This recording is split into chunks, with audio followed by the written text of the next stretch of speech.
tells me you've done your research. You want to know if you know your stuff. You have questions for me. Okay, this role you have advertised or you're looking to fill. I think what if I do it this way? Do you think this would help the company? You know, you ask questions, and that would tell me from your question. I'm able to tell. Oh no, this person is really good at what they do. Interesting. And then before I give my sweet lady here a chance. I wouldn't want to say all. That's fine. Yeah. Another thing that I personally look out for a red flag is preparation. Preparation, and that boils down to everything. The way you dress. I don't expect you to come to an interview with bangles and with chewing gum.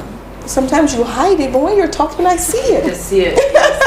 You know, I asked you, okay, what do you know about us? Oh, sorry, I didn't have time to check about your Please, when you're going for an interview, it's a huge red flag. You should tell me when we started, how much you think we're worth, where we're hoping to. Please do extensive research. I always say that.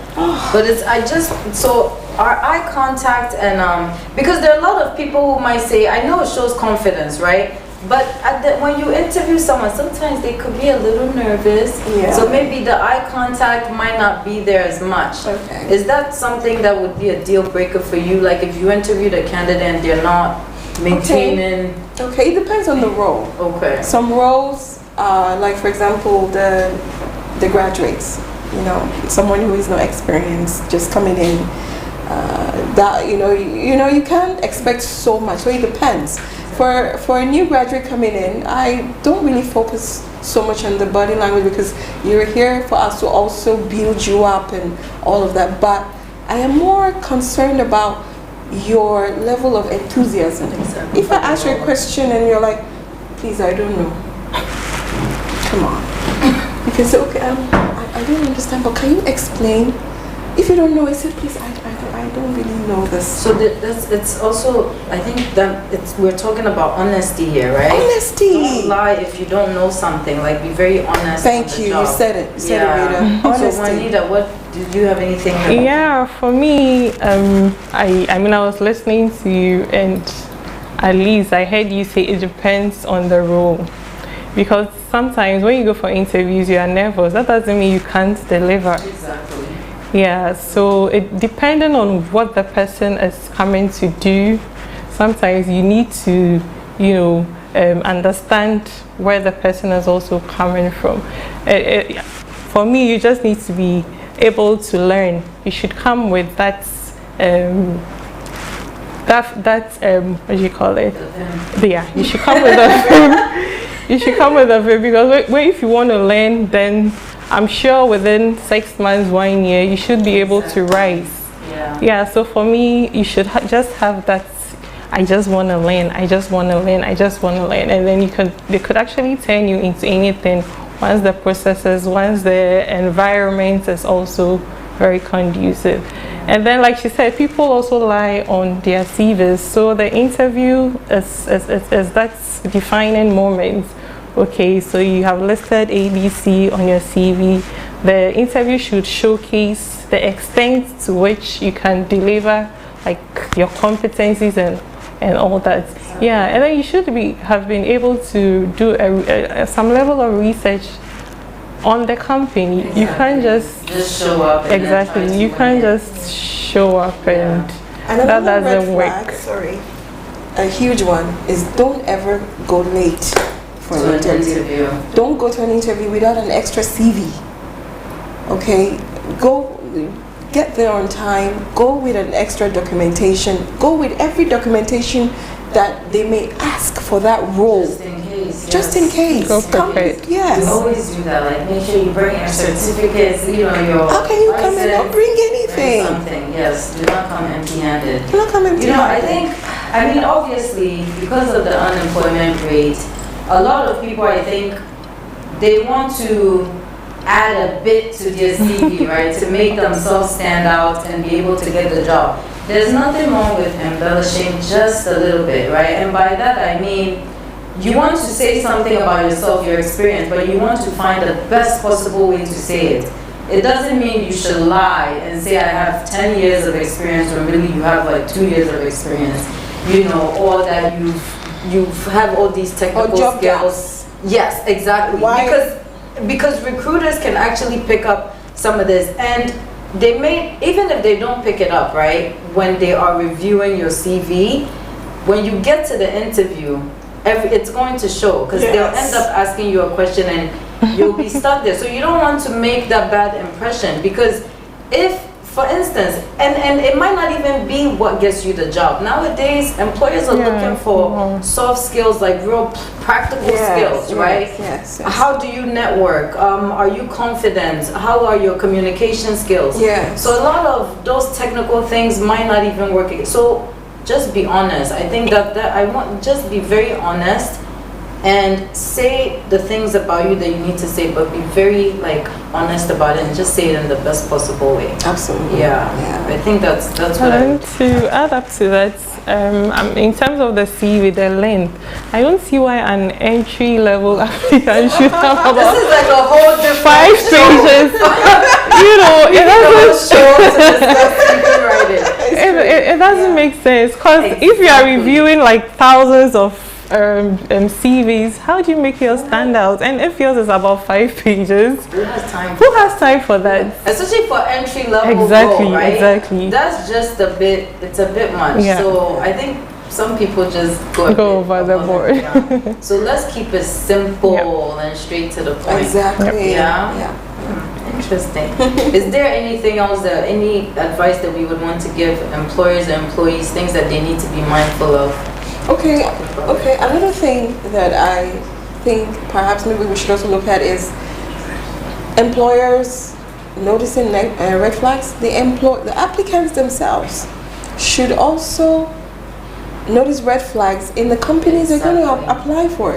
Some companies they're not worth working for. It goes both ways. It goes both ways. If I may say, Rita, one of the things we have to look out for when applying for a company is, number one, a company should respect your time. Exactly. I can't call you at 7 a.m. this morning and tell you to come for an interview 11 a.m. And if I tell you, oh sorry, I won't be able to come, then you tell the person, then sorry, you don't have a chance. You should always allow people, give people an opportunity to prepare. So call a week ahead, also a few days ahead. That's a red flag. You don't want to work for a company who, when you get there for your interview, they're late. It shows they're not prepared. It shows they don't value your time. And once a company does not value your time, they won't value your input. Exactly. So these are some of the things you need to look out for as an applicant or someone looking for a job. The kind of companies you want to give your effort and your time to. And also salary, right? Yes, also salary as well. We live in this culture where employers don't pay on time, or they might take a long. No, we actually had a situation where it's a former client, because we didn't agree with their practice. So we were hiring a candidate for this client. The candidate said, oh, I've heard they don't pay on time. So we did our research and we answered his question. You know, we said, yeah, this is the feedback that we're getting from some of the employees. They don't pay on time. And surprisingly, he was willing to still go and work for the organization. Yeah, because he's desperate, you know. But I just thought, why? You know, we need to be able to, I think, adopt a culture where we are paying.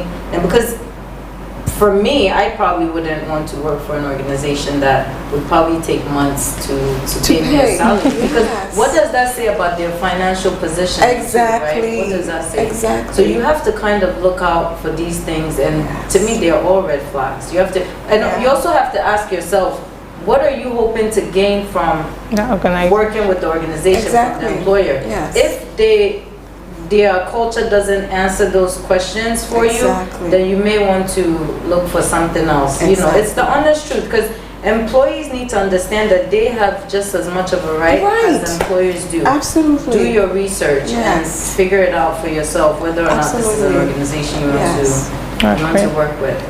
To add up to that, I think as a job seeker too, you need to look at the turnover rate of that organization. It's very important. Very. That tells you a lot. Yes. Yeah. So you should ask questions. Basically, who when was your predecessor? What happened? Why did he leave? You need to probe. You need to ask a lot of questions. That's actually the number one question that I think people should have. You need to ask a lot of questions. Exactly. Like, why did this role become available? Because you're the one going to fill it. So that's actually a good one. Yes. So turnover, time, and salary, and culture, compensation, and culture. Culture is another one. Culture is another one. Yes. So these are all red flags. If they don't meet with your objective and why you are willing to work with that organization, then you might as well. So they can find out more information about your organization and whether or not you're hiring, how do they apply, all this good stuff. www.exxonmobilghana.com. We are we're new, so we're definitely, once we are ready to employ, that is part of what this international that's part of what we require for international companies, is to recruit. Yes, Juanita, myself, definitely in favor. Absolutely. Okay, good. Have I said enough for you? No. Well, if you want to say more, but I think it's good. So they have an idea of your website and how they can get in touch. Yes. And I'm turning it over to you. Yeah, so you can actually follow us at Kusi Consulting on LinkedIn and on Facebook. And as and when we have job vacancies, we'll definitely keep you in our books. We'll let you know, exactly. And another thing, because of this episode, I think we spoke a lot to graduates and also job seekers. If you need any advice, any consultancy advice in terms of things to look out for, the red flags, employers as well, you can get in touch with us and we'll be able to assist through our consultation. So thank you, ladies, for joining us today. Thank you. And thank you, viewers, for watching today. Thank you to Hotel for letting us use this amazing space, the Executive Lounge. Thank you for tuning in once again, and we will see you next week.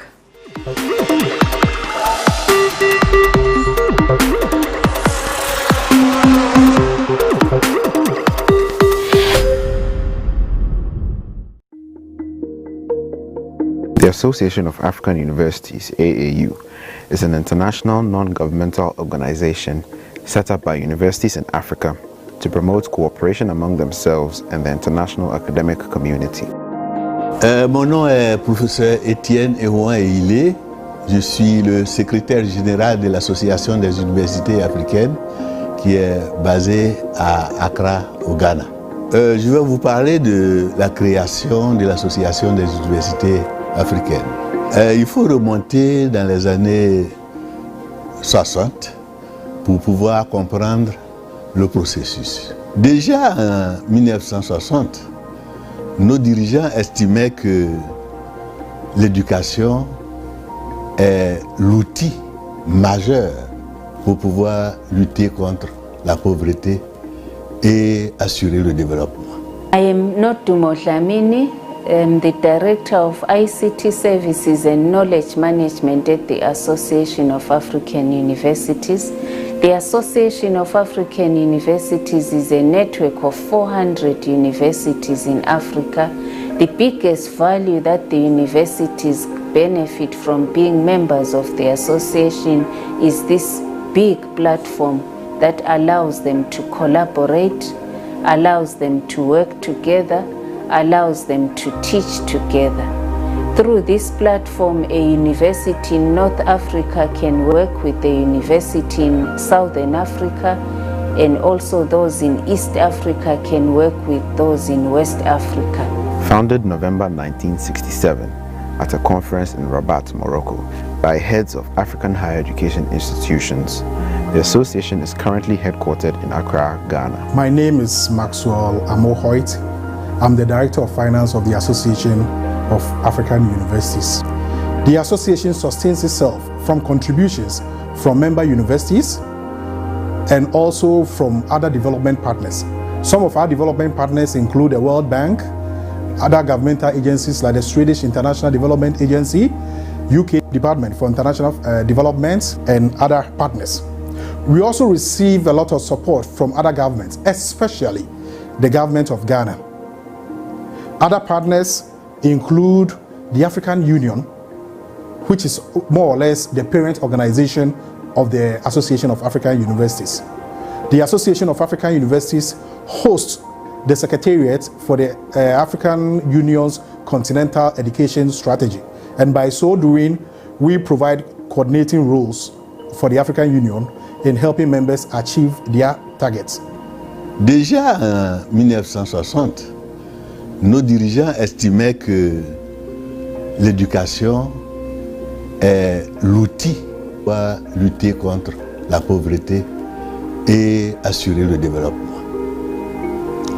Et rappelons-nous que les années 60, la décade 60, a été une décade où la plupart des pays africains ont obtenu leur indépendance ou ont, disons, pris les dispositions pour être indépendants. C'était donc aussi l'année de développement, dans la mesure où tous ces pays indépendants devaient se retrouver de temps en temps pour parler de comment mettre ensemble leurs problèmes et trouver une solution commune à leurs problèmes. Et dans ce contexte-là, l'éducation était une priorité de l'université africaine. Finalement, la création va se faire à une conférence qui s'est tenue à Rabat au Maroc, et la création de l'Association des universités africaines a eu lieu le 12 novembre 1967. I'm Prof. Hassan Kafi, AAU Governing Board member, representing for East African region. Also, I am the president of Plasma University, Mogadishu, Somalia. We really like to give a call for universities in Africa, especially in East Africa, those which are not members still in the Association of African Universities. We are calling them because we feel the organization is ours. It represents the voice of higher education in Africa being seen all over the world.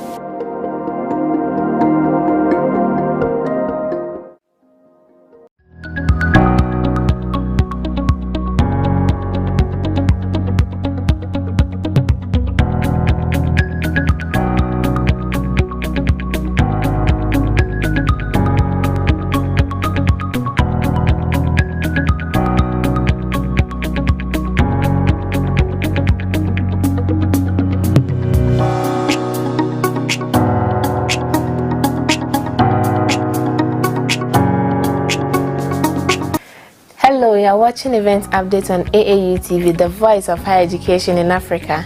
Event Update brings you information about upcoming higher education events happening in Africa, and it is brought to you by the Association of African Universities. I am Isabella Tetahinakwa.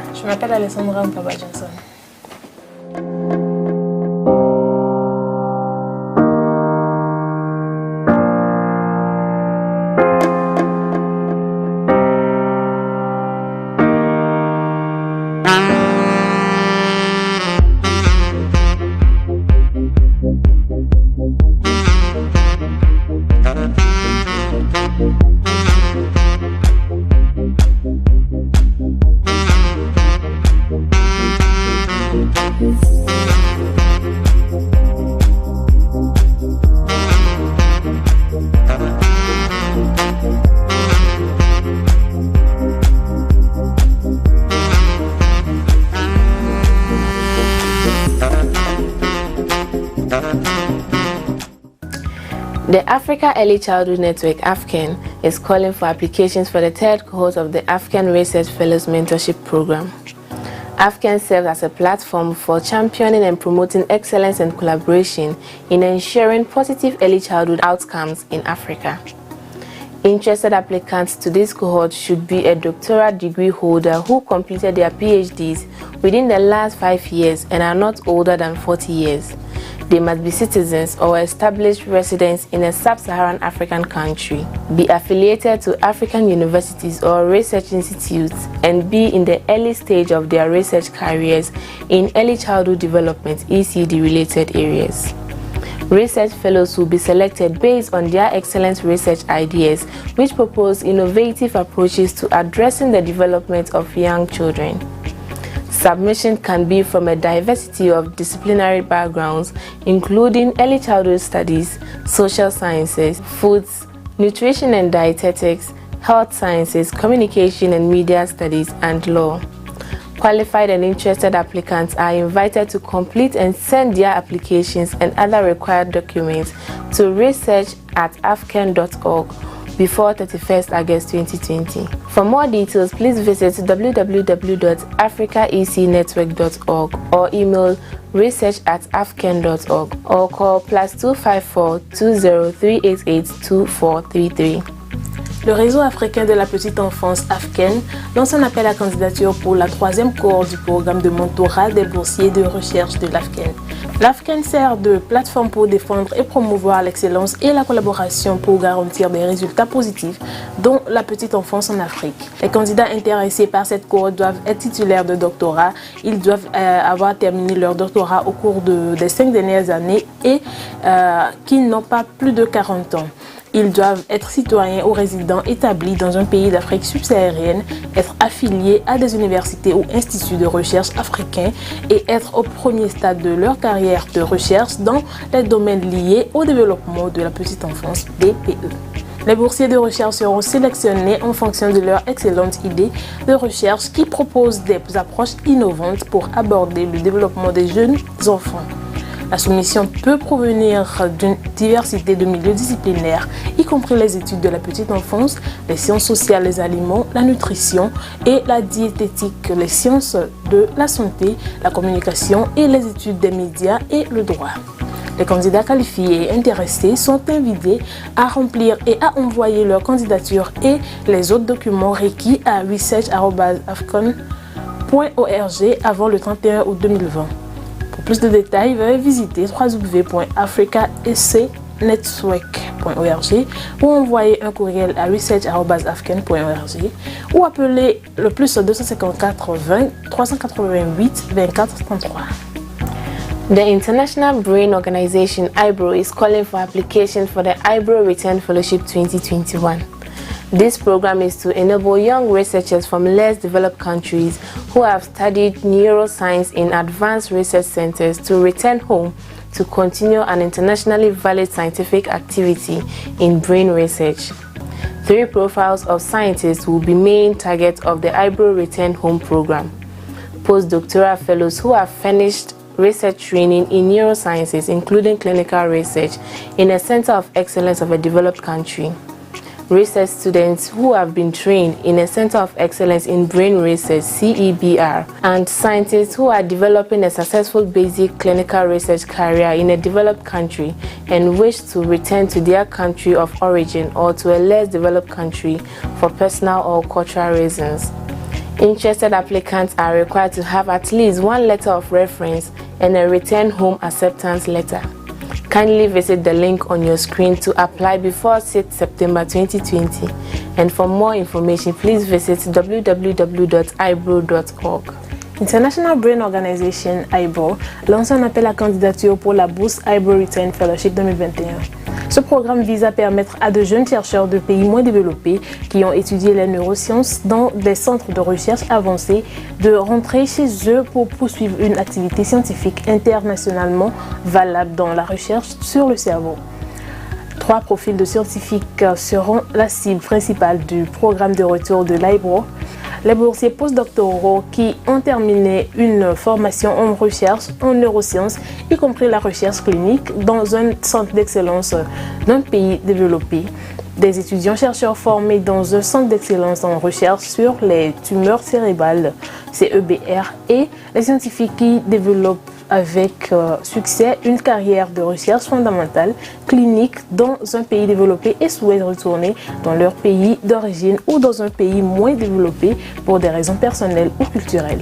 Les candidats intéressés doivent avoir au moins une lettre de recommandation et une autre lettre d'acceptation de retour à domicile. Veuillez visiter le lien sur votre écran pour postuler avant le 6 septembre 2020 et pour plus d'informations, visitez www.ibro.org.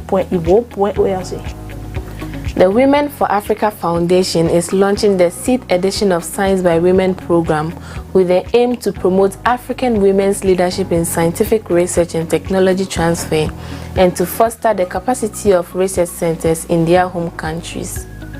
This foundation is to enable African women researchers and scientists to tackle the great challenges faced by Africa through research in health and biomedicine, sustainable agriculture and food security, water, energy and climate change. Each center will host one senior woman researcher with at least 3 years of postdoctoral experience for a 6-month fellowship. Applications will be subjected to a rigorous selection process, evaluating the academic merit and leadership of the applicants as well as the scientific quality and expected impact of their research projects. Interested applicants must be a woman, national of an African country, PhD holder with at least 3 years of postdoctoral professional experience, excellent academic record and proven track of relevant research experience, solid working knowledge of English as well as proven experience leading a research group. Interested applicants are to visit the link on your screen to submit their proposals before 30th September 2020. Kindly email science.by.women@mujaexpoafrica.es for more information. La Fondation Women for Africa lance la 6e édition du programme Science by Women dans le but de promouvoir le leadership des femmes africaines dans la recherche scientifique et le transfert de technologies et de renforcer la capacité des centres de recherche dans leur pays d'origine. Cette fondation vise à permettre aux femmes chercheurs et scientifiques africaines de relever les grands défis auxquels l'Afrique est confrontée à travers la recherche en santé et biomédecine, en agriculture durable et sécurité alimentaire, en eau, en énergie et en changement climatique. Chaque centre accueillera une chercheuse senior ayant au moins 3 ans d'expérience postdoctorale pour une bourse de 6 mois. Les candidatures seront soumises à un processus de sélection rigoureux, évaluant les mérites académiques et le leadership des candidats, ainsi que la qualité scientifique et l'impact attendu de leur projet de recherche.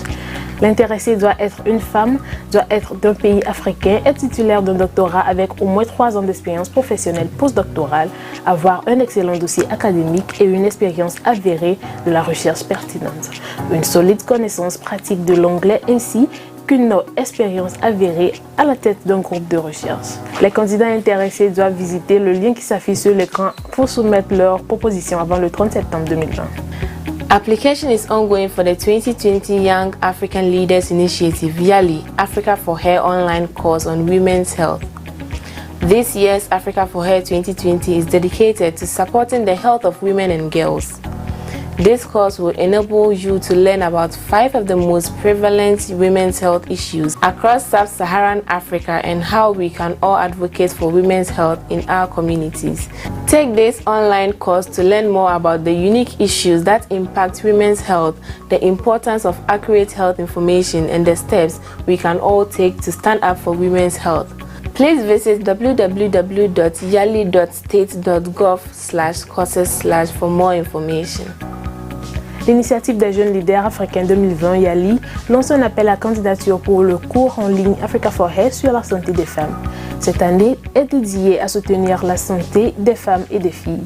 Et ce cours vous permettra d'en apprendre davantage sur 5 des problèmes de santé des femmes les plus répandus en Afrique subsaharienne et sur la manière dont nous pouvons tous plaider en faveur de la santé des femmes dans nos communautés. Suivez ce cours en ligne pour en savoir plus sur des projets uniques qui ont une incidence sur la santé des femmes, l'importance d'informations précises sur la santé et les mesures que nous pouvons tous prendre pour défendre la santé des femmes. Veuillez visiter www.yali.state.gov/courses pour plus d'informations. That is all for today. Event Update is brought to you by the Association of African Universities. Please follow us on our social media platforms at Association of African Universities on Facebook and YouTube, AAU_TV_African Universities on Twitter, and AAU TV Official on Instagram. I am Isabella Tetahinapa. Je m'appelle Alexandra Mpaba Johnson.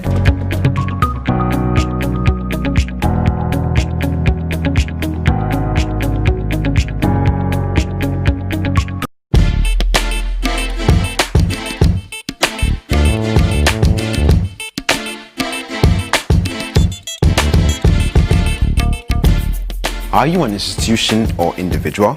Do you intend to organize a memorable event to be archived for future reference? Then look no further than AAU Studios, because it's your best bet with our spacious studio and state-of-the-art media equipment such as 4K Panasonic video cameras, KinoFlow lights, assorted microphones, live streaming equipment, among others.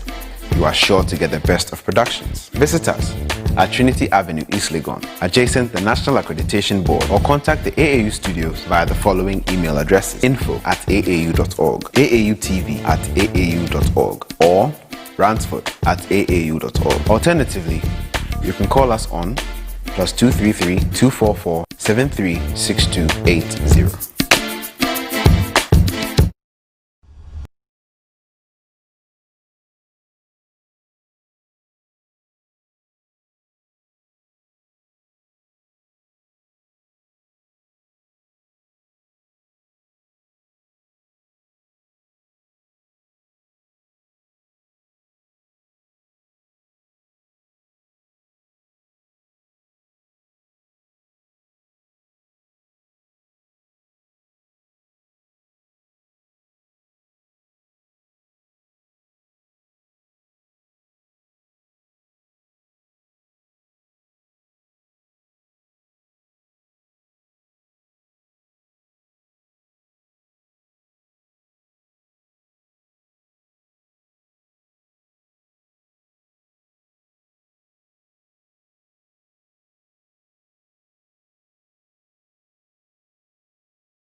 we normally face challenges bettering the continuity of relationships with our members.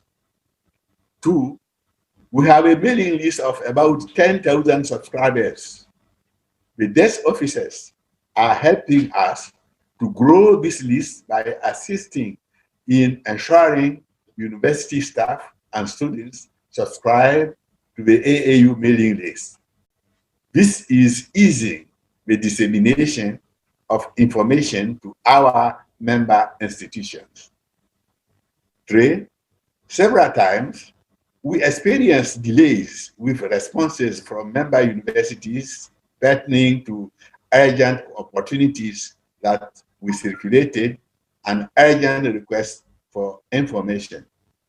The desk officers are now providing quick feedback and doing the necessary follow-ups. We are conducting several surveys to gather feedback, promote participation, and benchmark process in our member institution, and this for the benefit of our members. The desk officers are helping to ensure that the target respondents respond in a timely manner to these surveys. The most important and fundamental issue is that the AAU Secretariat is keen to strengthen its relationship with member institutions and increase the value and benefits for the member institutions. I called for this meeting so that we strengthen the community of AAU desk officers, that the time is right for us to jointly review the lessons learned working without AAU desk officers over the past 2 years. We would also use this as an opportunity to revisit the benefits for being an AAU member institution. I believe that collectively, we would identify ways of improving the linkages with the desk officers and our member institutions in general. On this note, I wish all of us a successful meeting, and thank you for your attention. Thank you very much, Professor Ehile, for that excellent opening. I personally am excited to be in this meeting. Even though we have that WhatsApp group, I think it's not the same as hearing the voices and seeing the faces of the people who are helping us grow the association. So now what we would like to do, which I think you'll find extremely interesting, we would like to give you a presentation about AAU. It will also touch on the benefits that accrue to member institutions. And then after that presentation, we would engage you in a conversation. I think the conversation will be co-facilitated by myself and Kwesi Sam.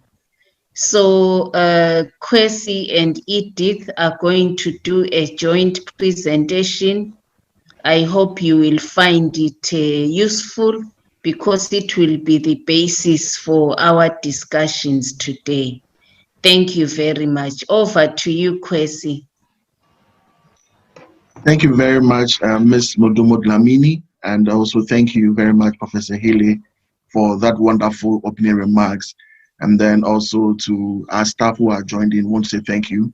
And to our distinguished desk officers, we are so much excited to have a wonderful session with you today. And just as I've already been introduced, my name is Kwesi Sam, and I am the partnership officer here at the Association of African Universities. So with your kind permission, I would like to share my screen.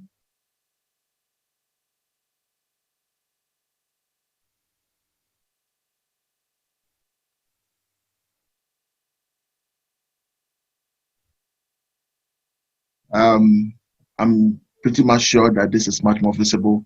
Ms. Lodumo, is this visible? Yes, Kwesi, it is. Okay.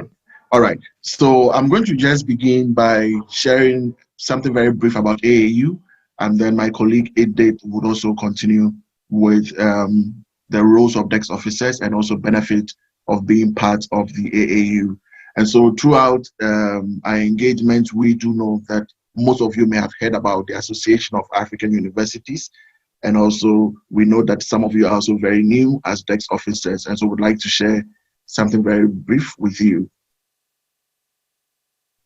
For the AAU, we always say that we are the voice of higher education in Africa because we always create that platform for all higher education institutions on the continent. And AAU was established on the 12th of November 1967 in Rabat, Morocco, at the time when we had only 34 universities on the continent. And so come November 2020, AAU will be 53 years old. And in 2017, we had a very beautiful ceremony to climax our 50th anniversary, which was hosted by the government of Ghana. And it is so because our headquarters is located in Accra, Ghana, and we have been here since 1970. Now, as time went on, AAU's mandates began to increase and our services began to expand. And so there was a need for us to move into the various regions of the continent. And as our head office is based in West Africa, it is important that we get closer to our constituent in the 5 geopolitical regions of the African Union. And so currently AAU has a regional office in East Africa, which is hosted by the University of Khartoum in Sudan. We also have a North Africa regional office hosted by the Al-Azhar University in Egypt. And then also currently we have a North America office, and that is the diaspora office of the AAU. The main rationale is to connect with our constituents and then also our stakeholders in the diaspora universities in North America, to be very specific, to create that platform partnership and then also ensure that we learn from each other to promote higher education globally. Then we have a Nigeria office and we have a country office in Nigeria, and this is so because we have close to about 173 universities in Nigeria who are part of the AAU, and so it is very much important that based on their need, we have an office to cater for some of the basic things that they may need and the interventions that they may need at the country level as well. Very soon, AAU will be establishing its Southern and Central Africa offices. Our vision is very clear, and so AAU has always aspired to be the leading advocate for higher education institutions in Africa, with the capacity to assist our member universities and organizations in meeting both national and continental needs. Our mission is also quite simple, and it is to enhance the quality and relevance of higher education in Africa and also strengthen its contribution to Africa's development, and that we have done excellently well in the past 53 years as well. We operate on a very simple value or core values. Number one, transparency as an association is very key, and accountability is esteemed higher. Equity and inclusiveness is very important to us. Excellence and professionalism is the hallmark of everything that we do, and because we serve the need of our members on the continent, responsiveness is very key to us, and we always try our best possible that every intervention that we come up with in terms of sustainability, we really have it at the core of everything that we do. And we enjoy teamwork and then also that collegiality spirit among ourselves, and that is how come today we've created this platform to meet our DEX officers virtually, to create that platform again for us to engage and then move the association forward. Our objectives are very also clear and simple. One is to promote interchange, then also promote that cooperation among universities and other institutions in Africa, and then also to promote cooperation among African higher education institutions in terms of curriculum development, and so we support that. In terms of postgraduate training, AAU gives support to that as well. Research, quality assurance, recognition of qualifications, and then determination of equivalence of degrees, and others as well. That is one of the key things that we do as an association. We try our best possible to encourage and empower members of the association to address developmental challenges and also become an effective voice in national, regional, and global education discourse. And that is what we have also done excellently well in the past 53 years old. AAU also ensures that it contributes to the development of leadership, both at the institutional management level, at the policy level, among our member universities. That is one of the core things that we do. So periodically we are organizing and encouraging our members as well to do exactly that at their country level. And over the years, we organize and encourage and support public fora for information dissemination and exchange and policy dialogues on pertinent issues concerning higher education in Africa as well. Now, our niche as an association, and like you already are aware, AAU is a prestigious network that provides that continental platform for universities to meet, to network, share knowledge and experiences. We also create that platform for universities to broker partnership and collaborate with one another. And then we do all these in various areas, and then also in some specialized areas as well, with common research interest, with common understanding in teaching, and then in learning as well. Now, in terms of our membership, AAU has both full members and then associate members as well. And currently, we have over 400 universities on a continent. And one may ask, we have close to 2,000 universities on a continent. Why 400? So AAU goes through a rigorous process in ensuring that anyone or any institution that becomes a member satisfies the minimum board of knowledge. And so it must be accredited by the national accreditation or regulatory body, and then also may have graduated students to some extent that is appreciable by the AAU standards, and a lot more that it will be sharing with us as well. And our members cut across the major linguistic divide of the continent. So we have French, we have English, we have Arabic, and then we also have Portuguese as well. So these are the 4 language divide. And then, like I mentioned earlier, it spans across the 5 geopolitical regions of the African Union. Our focal areas, AAU has 4 major focal areas. Number 1 is always try to create that favorable policy environment and higher education prioritized at the national, regional, and continental levels. And then also we create, or we always ensure that we offer capacity building for our members, either at the individual level or at the institutional level, to help them deliver their mandates. And then also we seek to also look at all issues concerning higher education in Africa in terms of we harmonizing and creating a common standard for education delivery on the continent. And then we also look forward to looking for much more sustainable financial mechanisms for the association to be able to deliver its mandate. And we'll be expanding, or we'll be having deliberations on some of these things later in the presentations as well. Now, in terms of our programs, our programmatic areas span around 3 core things. Number 1, we have a niche in delivering capacity building workshops, programs for all higher education institutions. And then we also foster collaboration and provide that common platform for engagement on the continent. And then also excellence, or academic excellence, is very key to us.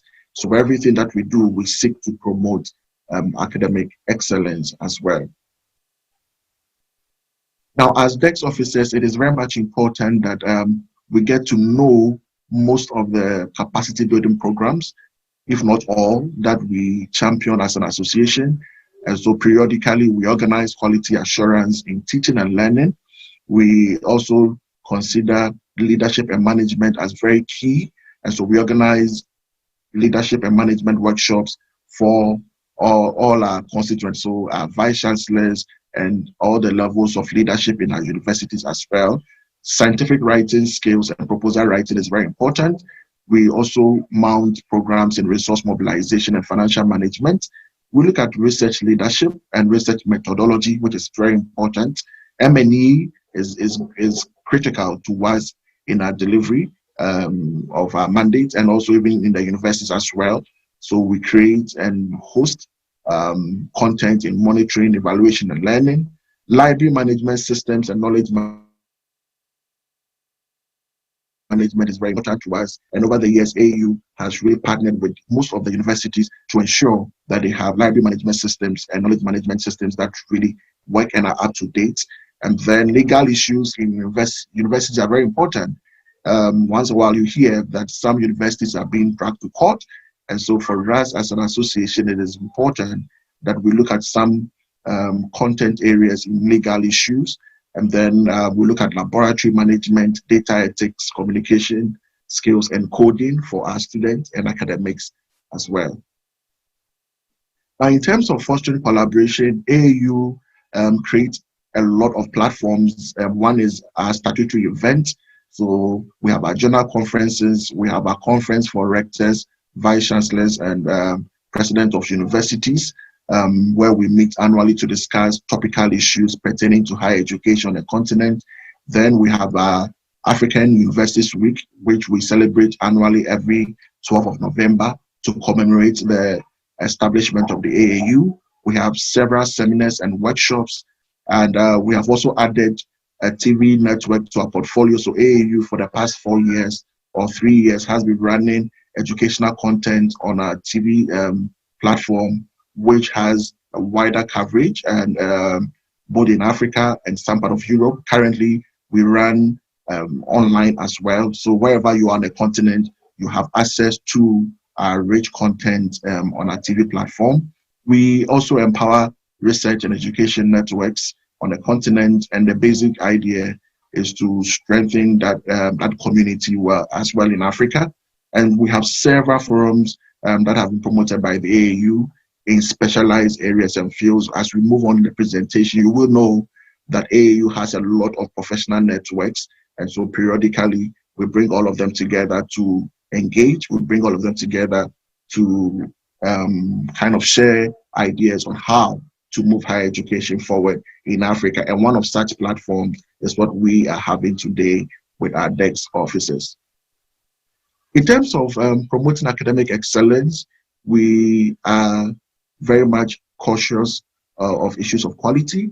And so quality assurance programs, which looks at how we will be able to deliver our mandate well and also support our universities to deliver their mandate excellently, are very much important to us. So we have established a lot of networks in quality assurance. One of them is the African Quality Assurance Network. And then we currently also run a project, which is the harmonization of quality assurance in Africa initiative, which looks at recognition of qualifications and everything that has to do with quality in higher education as well. In terms of Knowledge Hub, AAU over the years has been providing access to African scholarly works in terms of thesis, dissertation, and publications, both full text and abstract as well, and periodically trains universities on management and dissemination of these resources. Again, in terms of African Higher Education Centers of Excellence, AAU serves as the facilitation unit for the West Africa ACE project on STEM, and we are looking at agric education, applied social science, and health sciences as well, and played a key role in the establishment of the Pan-African University on the continent. And in terms of academic excellence, again, we are champions when it comes to academic staff exchange for research, short teaching assignments, external examination, etc. We periodically give grants for PhD and master students. We periodically also give scholarship as well, and then create opportunities for students to embark on internship programs as well. Now, how do we reach out to our stakeholders and our constituents? And this is just an overview. So AAU, through our conferences and seminars, we reach out to our members. We have our publications going on every month. And so you receive newsletters from AAU, which highlight most of the things that we are doing as an association. We have webinars that run every week, and we have series of them going on within this period as well. Our websites are there full of a lot of resources that are very much important to the higher education space. Through our social media platforms, we engage with our stakeholders, and then ultimately through AAU television. So we want to encourage our DEX officers. We are looking for content. We are expecting you to also support us to generate much more content from your universities as well onto the television platform. Now, since 1967, these are the few things that we have been able to do. And like I said, it's just a summary of the things that we've done. So in terms of scholarships, small grants, and graduate internship, AAU has provided over 20,000 plus opportunities to students, 81,000 or 8,100 supported to undertake academic staff mobility. We have been able to jointly mobilize over 2.5 billion to support higher education in Africa. 13,800 staff from African universities trained in diverse areas throughout our capacity building programs. And then also in terms of partnership brokered for higher education and continent, we can count over 100, and then over 500 hosted engagement platforms for African higher education stakeholders as well. 50,000 research output shared on the data platform. And in terms of content produced on the AAU television, we can count over 1,200 as at now. Now, it is very much important to share with you how our funding sources looks like. And so AAU is supported through the membership subscription that comes from our universities annually. And then also we run donor funded projects. And then we also through our capacity building programs, we do generate some funds internally, and then also through donations that come from other well-meaning individuals who support higher education on the continent and then beyond as well. Now, these are a few of our partners. So we are the higher education arm of the African Union. So the AAU Commission is key. We work with the European Commission as well. We work with the World Bank, the MasterCard Foundation, Carnegie Corporation, CEDA, and then IDRC as well. The Association for the Development of Education Africa, ADIA, which I know most of you are aware of, our partners, and then also Education Sub-Sahara in Africa. We have worked and we continue to work with them as well. Now, it is also interesting to share a few things on what we have been able to do throughout the COVID-19 pandemic. And like I've already indicated, these are some of the few things that we've been able to do. So in terms of advocacy, infrastructure, broken partnership, capacity building, conducting surveys on the continent, these are the few things that we have been able to do. So currently, we are hosting series of capacity building programs for academics, and we have some in quality assurance. We have some in faculty online teaching module, because it is important to support the academic staff as we transition online as well. We'll share the slides with you for you to know most of the things that we've done within the COVID era. And also you can visit our website, and we have all the resources there as well. I will pause here and then let Edith come in to give us an overview of our membership benefit metrics and why it is important for you to join AAU. Thank you.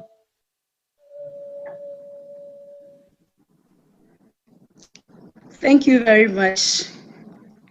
My name is Edith Larry, and I'm the membership officer of the Association of African Universities. I'll be taking you up from this side. And Kwesi, that was a good presentation that you gave. I'm sure the DEX officers are watching and they're like, Something good is happening in AAU. So I'll continue from here, and then you ask yourself, why join the Association of African Universities? Why should you be a member of the AAU? The first and foremost benefit that you get from the association is the ultimate benefit. That's the prestige that is associated with the Association of African Universities. We have many a times we have institutions calling us to follow up on certain universities, wanting to know whether they are members of the association.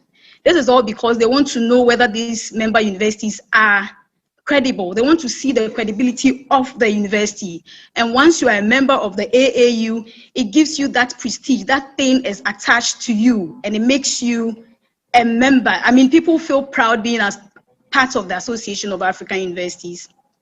Okay, so looking at the membership matrix, you see the benefits that the institutions get. We have two of them. It's in two folds. We have the institutional benefits. That's the ones that the university itself enjoys from the AAU.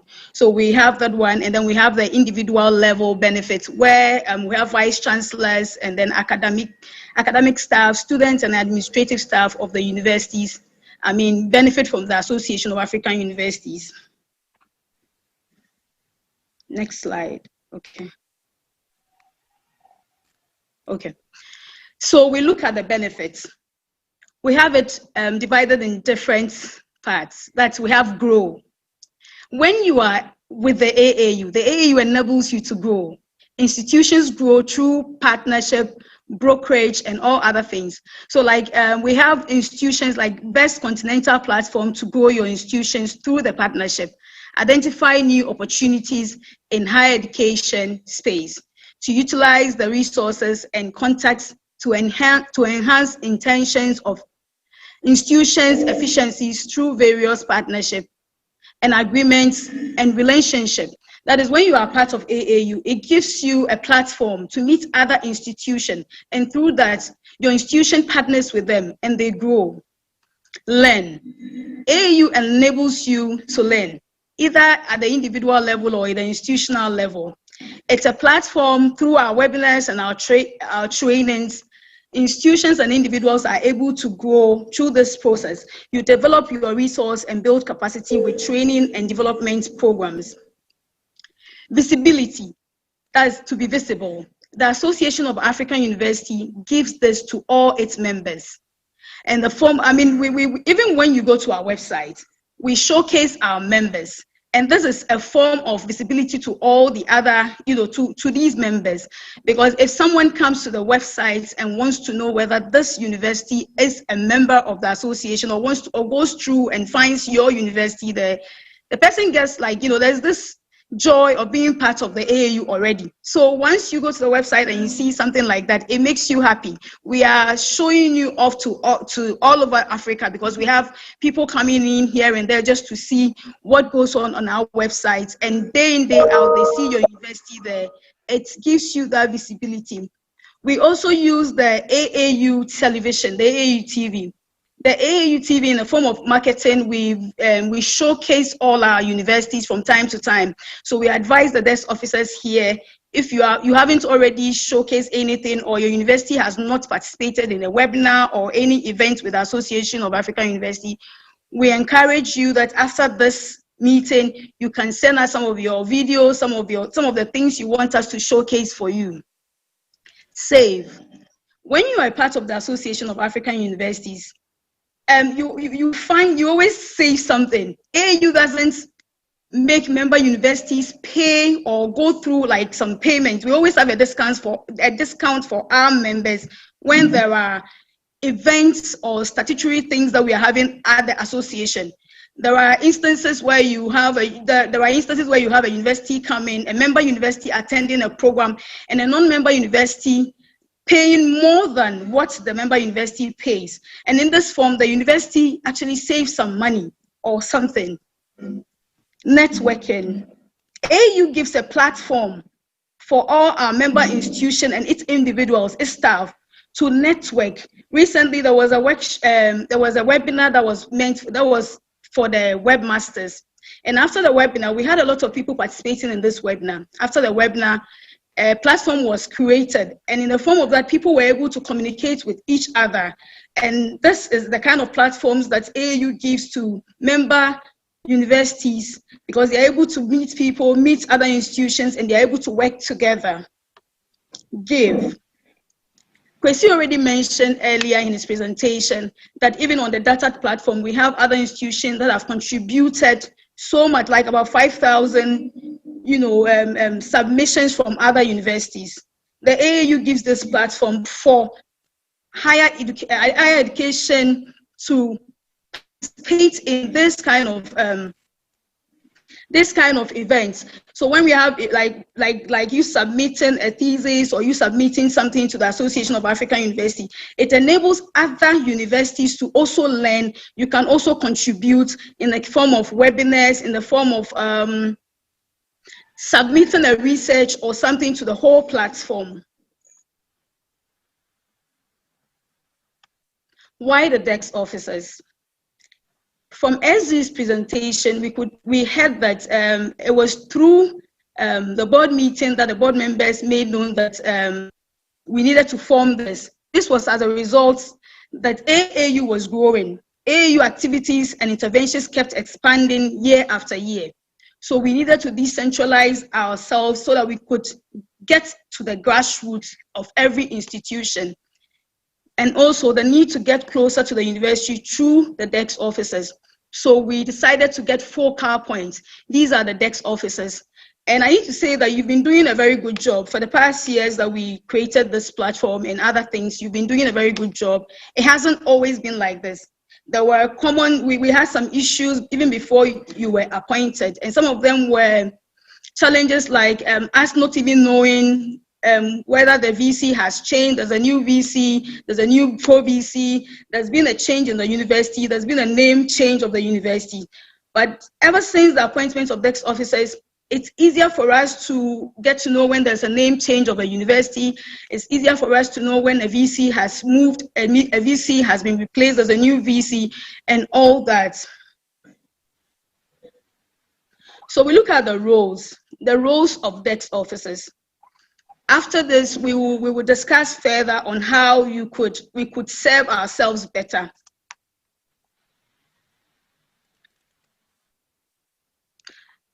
To respond to information from the AAU Secretariat. So anytime we share information, the AAU most of the time shares information with you. What we ask that you do for us is to share it with the appropriate department of your university, to make the university know that the AAU is doing this, has this information they want to pass out to the public, to the university, to the departments. So we encourage that. You've been doing it, you've been doing so well, we encourage you to do more, and this is one of the roles. The second role is to disseminate opportunities shared by the AAU. From time to time, we share a lot of opportunities to individuals of the universities and the institutions themselves. So as a desk officer, what we ask you do for us is when you see such things, if it is something that involves students, you send it to the appropriate unit that will disseminate these things to the students. If it involves the academic staff of the institution, when we disseminate something like that, you also help us by sharing it with the various units of your institution. Also, for you to encourage your university staff and students to subscribe to the AAU mailing list. After this session, we are going to share the links with you for you to see so that you can help share it with your university, your community, and other people so that they can also be a part. At least this even makes your works a bit lighter, because if they receive the information by themselves, when you get there, it will be straightforward. They've already heard it, so they'll just take it up as it's supposed to be. Okay. And then you also help in the support of the celebration of the annual African University Week celebration. For those of you who do not know about the AAU Week celebration, I will actually put it in a very simple term. That's actually the birthday of the AAU. And normally this day is celebrated on the 12th of November each year. Most of the time, what we do during this period, we collaborate with member universities on the celebration. So we have institutions from other countries, other regions, celebrating it in their own way. And what they do most of the time is they send us videos of the celebration, how it went. For those of us back home, most of the time we have trainings, we have seminars that go on that. It's actually a week-long celebration. So if you are in your institution and we are celebrating, it's actually getting to 11th November and 12th November. You know, you help with the celebrating of the annual African University Week. You help. We share some information with you, the team, and other things that pertain with the year's celebration. And what we encourage you to do for us is you help with your team to try to put things in order so that you'll be able to also celebrate it in your way. Later, you send us photos and videos for us to know how it went from your side. Not alone, you don't only celebrate support with this, but you also help with when we have trainings, workshops in countries, and maybe your institution. Most of the time, what happens is that we have an LOC that helps us with implementing that workshop or an event. And because you are there and you are a focal point, what we do most of the time is you will be the person we have to communicate with. And since you are already there and you know us so well, we work with you hand in hand just to make whatever event we are holding a success.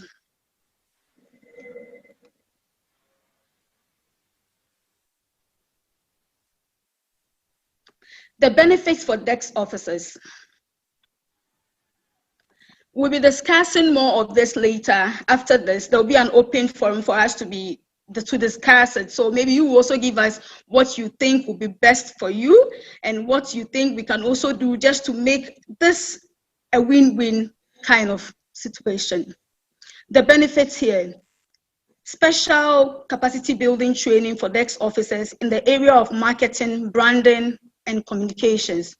The AAU would organize special capacity building workshops for DEX officers. This is to enable you perform your duties very well. The next benefit is you'll be allowed to participate in statutory events like the Correvib, the General Conference, and even the annual African University Week celebration, or any seminar or workshop that you see and see that it actually fits.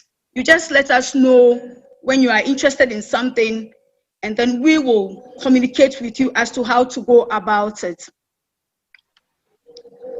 The next benefit that we have here: after all is done, after your service is done, maybe you are moving to a different job, maybe you are retiring, maybe you are moving somewhere else, and you wouldn't have to be the DEX officer of the AAU in your institution. You'll be given a certificate to say, well done, you've been a very good DEX officer. So something like we'll give you a certificate just to say, well done, you've been good. And also, there will be other benefits. You know, I made mention earlier that when you support us when we come to your institution for an event, most of the time there are service-oriented, like result-oriented service benefits. This can be in the form of cash, this can be in the form of any other thing that we give to the DEX officers. Okay, this is to inform you that there will be an official virtual induction ceremony for DEX officers on Wednesday, 7th October 2020 at 12 o'clock GMT. And we encourage each and every one of you to be a part of this, because it will actually show you all to the people that we have on board. So before we get to the open forum, I would like you to see our platforms, our AAU online platforms. We have the AAU television. We have you can follow us on the AAU TV. If you are not already following us, you can go onto the website for all other information. You can go to the ACE blog. You can get to the ACE website, the main website. You can also follow us on our social media handles, the Twitter, Facebook, YouTube. You can join the mailing list if you are not already on it. And if you want to contact us, you can also send us an email to secgen@aau or info@aau.org. And for those who are not on the WhatsApp platform, we encourage you, you could contact us on this number. All you need to do is just say a hi to us on this number through WhatsApp, and we will look at it and add you to the WhatsApp platform. So we get back to the open forum. From here, we would like to hear, we'll look at these pointers, the desk officer's role, desk officer's benefits, and any other business. So we'll be talking on here. This is where you are supposed to tell us what you think would actually help you serve us better. If there's anything we left out, you could propose it to us. So here it's an open forum. You tell us what you think will help us, will help you serve us better. So we take it up from there. Thank you. Thank you very much, Edith. Thank you, Kwesi. I think that was an excellent overview of very important information. As a way of emphasizing further, I would like to remind us that the association belongs to African universities. The association does not belong to the Secretariat.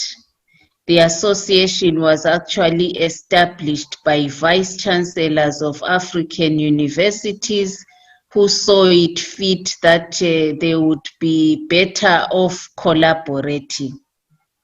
They saw opportunities of leveraging each other's capacities in the areas of training, research, and also lifting up newer universities to learn from the more experienced universities. So there's power in networking, there's power in being together. I don't think we can argue that point out. I think as we go to the open platform, I would like us to think about maybe why do other universities find it easy to see the benefits and identify with the benefits, and why do other universities struggle to identify the benefits and relate to the benefits of being part of a network. So I would like us to really reflect on that and try and understand why other universities are happier than others. Some of the tips I think that I've learned as I've been working with associations of universities is that it's also up to you as a university how you use the name of the association to brand your institution, to make your institution attractive through using your membership. Whether you have an item on the front page of your website which says that you are a member of a distinguished association of universities in Africa, we find that most of our university members don't even mention us.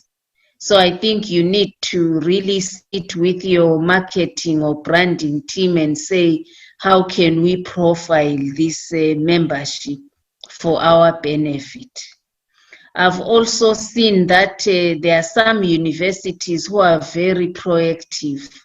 They reach out to the association and say, hey, we have ideas of joint activities that we can do with yourselves.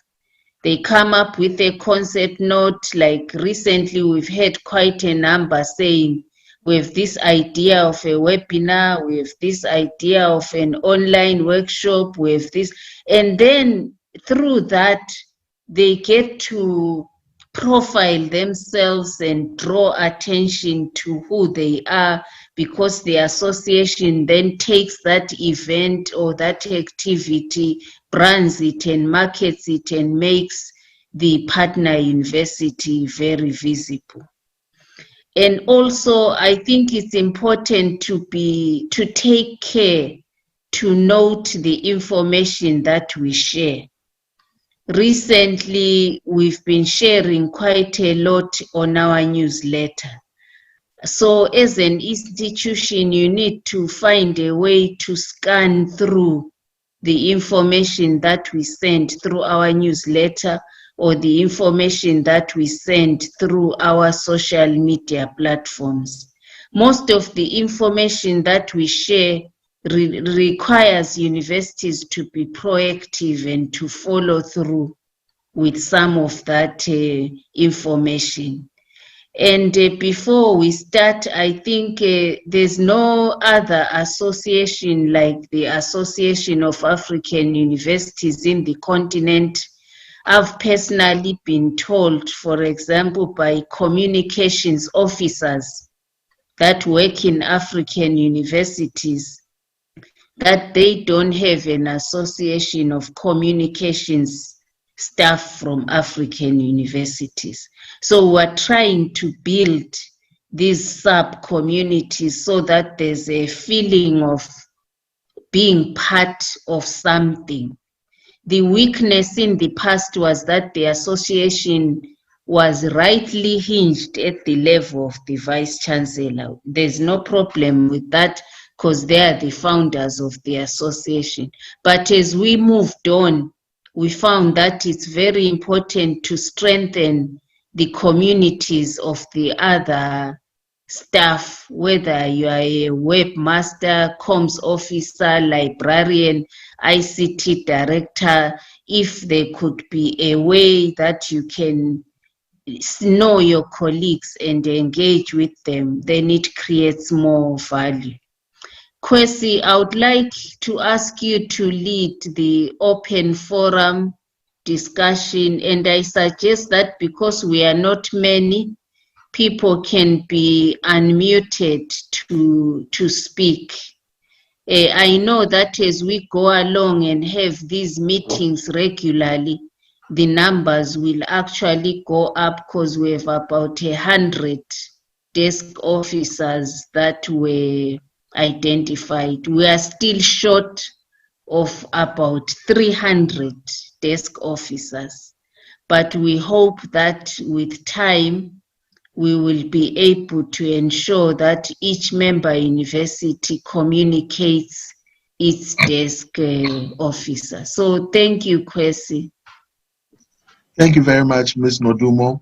So at this point, if you would want to make any verbal contribution, kindly raise your hand. I will enable your microphone, and then you have a minute to make your submission. So if you want to make any verbal submission, please may I see your hand up, and I will enable your microphone. Thank you. So basically you have to, yes, okay, so we have our first. Nadine, please, you have the floor. Go ahead. Okay. Lindiwe. Oh, okay. Sorry. No, that's right. fine. That's okay. Should I go ahead? Can you hear me? Yes. Yes, please go ahead. We can hear you. Okay. This is actually a very nice initiative. When I saw it, I was actually happy, and thank you very much, especially Edith and Kwesi for the good presentation. Actually, most of the questions I had, Edith's presentation answered them, like the training for AAU desk officers of communications. All your women, your surveys have always chipped in those things that there are needs, because a lot of people don't have an idea on how to communicate. I mean, how to disseminate this information. So that, I think I appreciate it, and it's a welcome development. I think I give you kudos for that. The second question is, I don't know the difference between a full and associate membership, because I think she mentioned it somewhere. Then again, there's an issue. I thought I could just raise it up. You see, the problem I think most desk officers perhaps may have is the issue of budget. Some of us are a little bit lucky that we head units. And if we are going to do anything around AAU, we use the budget in our units in our universities. So that makes it easier for us. But you have desk officers sometimes that don't control budgets. And if they want to do anything, with the paucity of funds, they find it difficult, to get funds. And sometimes when they write to the vice chancellors, of course, it's based on priority, whatever you do. So I don't know whether this is the right forum to raise it, that perhaps the AAU can consider maybe sending a note to vice chancellors eventually saying that maybe you will consider having a little budget for AAU related activities, just a little. I think that will help some desk officers that do not have budget control in terms of doing things like that. Then again, just to add that the University of Jos Nigeria, that's my university, when we saw the message from the AAU TV that we should send in a list of experts that can be talking on the AAU TV recently through the WhatsApp platform, we decided to go with to bring up a directory of experts in our institution. And I think others can also do the same, and eventually we share it all around, and the AAU can go ahead and control these things so that when they need experts, they can go into that pool and see how they can get it done. So I think these are my contributions for today. Thank you very much for this opportunity to be part of this community, and we appreciate this webinar. Thank you. All right, thank you very much for your submission. Yeah. We want to take more. Kindly put your hand up if you would want to make any submission.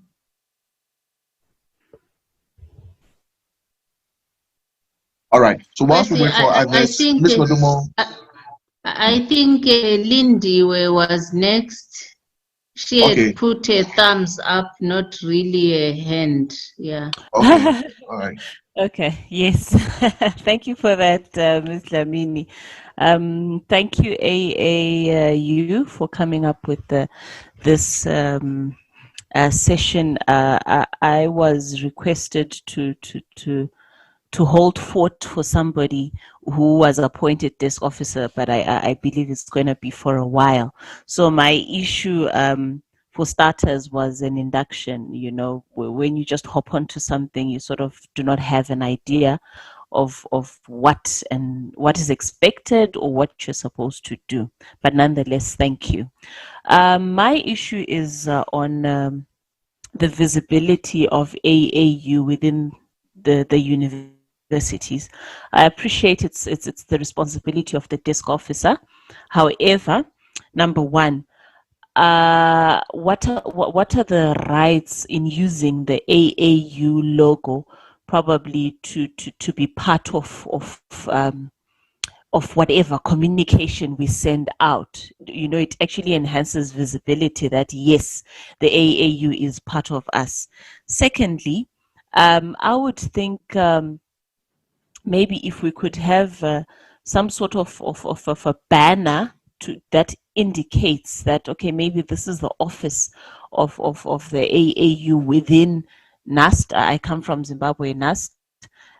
Is there like a uniform banner that we could put up, or some signage that can be used by all desk officers? So in that regard, I'd maybe suggest AAU to come up with one banner and then send it out on as a PDF, and then we're able to print it and put it up in our respective institutions. Well, that's a suggestion. And thirdly,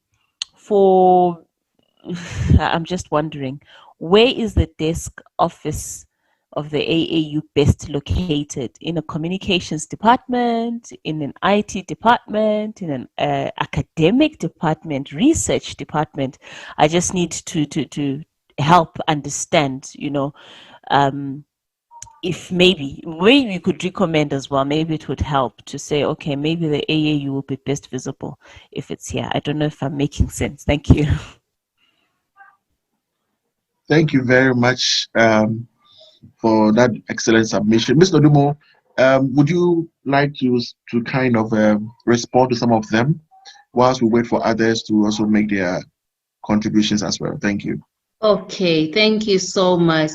I think I agree on the budget issue.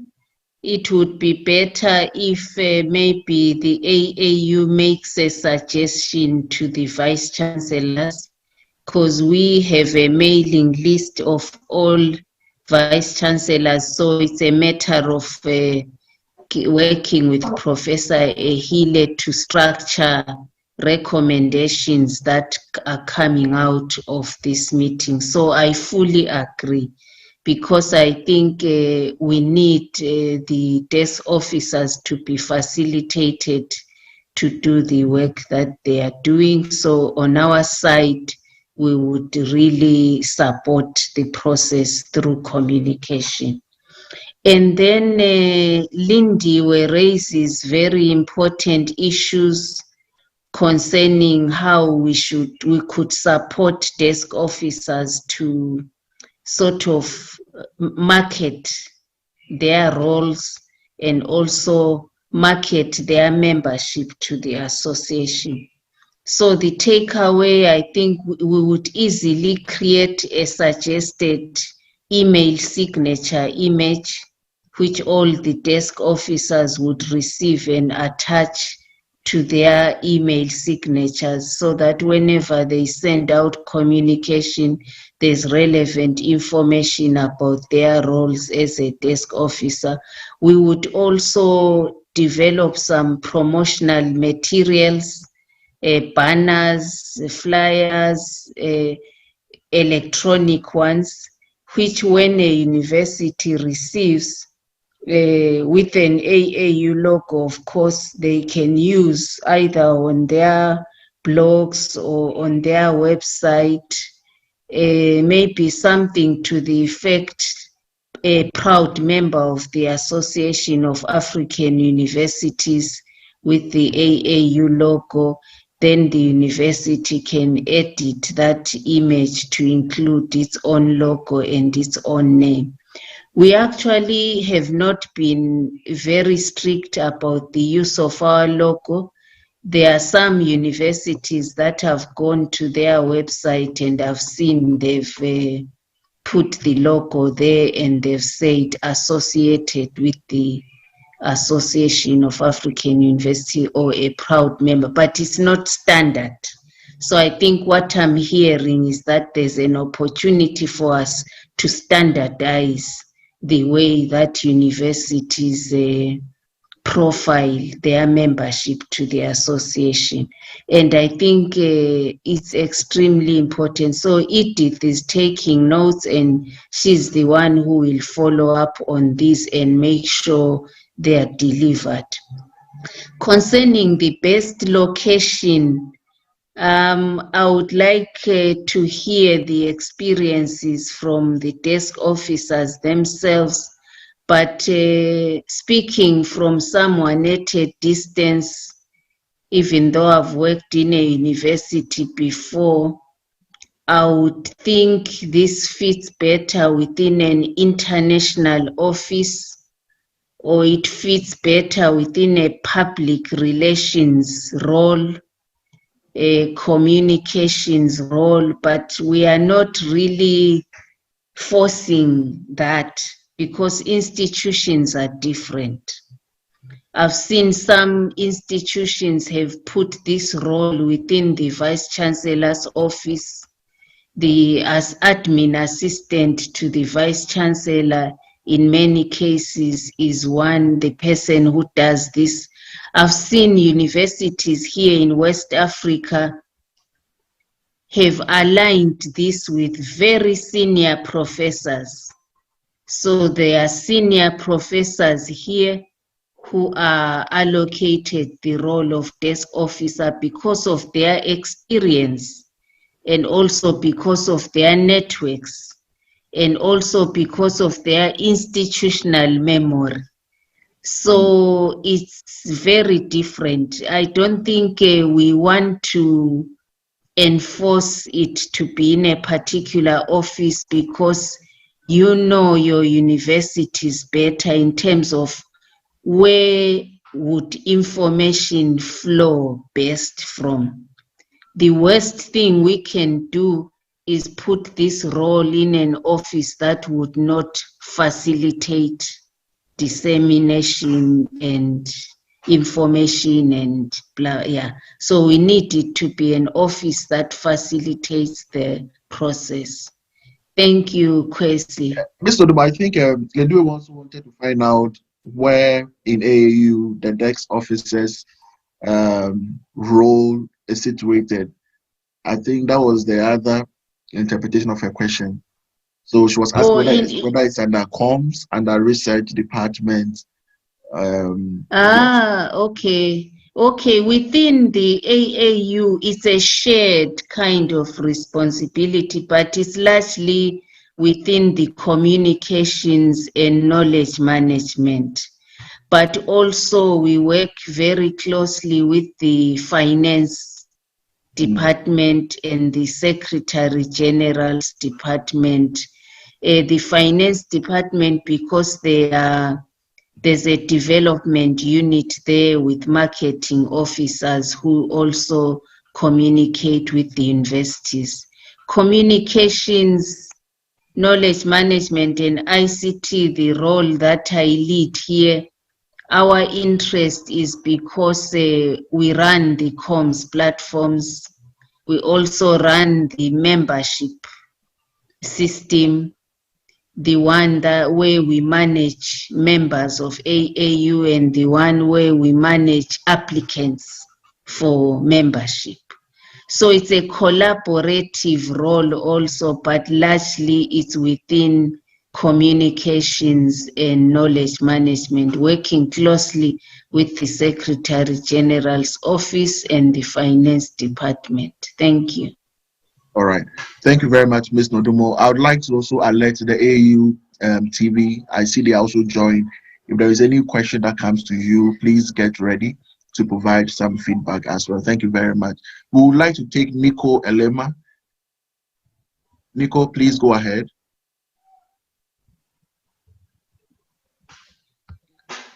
Nico, you are muted. That happens so often. It's a standard in a webinar that somebody somewhere will say that you are muted. You're welcome. No, thank you.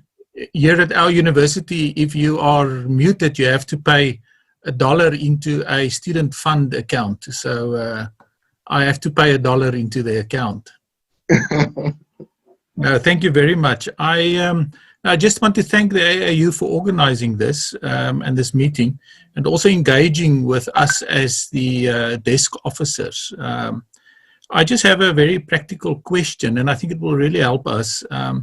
We often have a lot of programs and initiatives, and we would really like to reach out to our other universities in other African countries. And is there any way that one could potentially get the contact details, if I hope it's not too much asked, of the desk officers, or if there's some kind of a protocol or something that one could follow? Because sometimes we are aware of scholarships or training or something. We are also aware that one should not overload people's inboxes, and we don't you don't want to spam people, but it is a very valuable, there is an opportunity for everybody if we are able to communicate, to each other. You mentioned the WhatsApp group. Maybe that's a platform where one can easily communicate also to, but maybe just your guidance on that. It will be highly appreciated. Thank you. Thank you very much, Nico. We would like to take this as well before we provide feedback to yours. May I kindly see your hand? Mr. Odumo, if you can see others from your end also, please alert me. I can see Jasper Okay. Lee. Right. Yeah.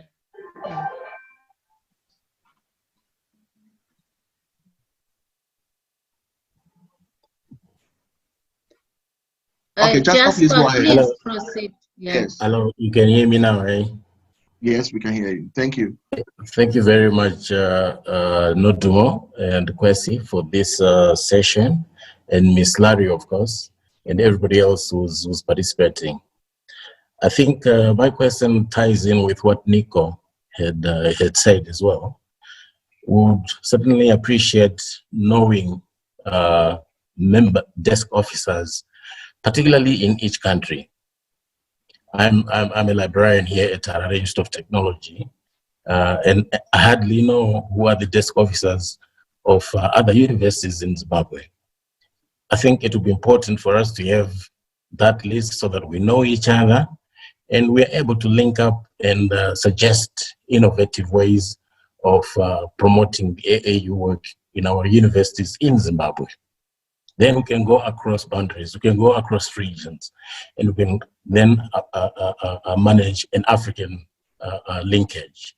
So I thought it's very, very important for us to have a list of those desk officers within our individual countries, have their contact details, so that we also communicate at national level before we can go to the regional and the continent.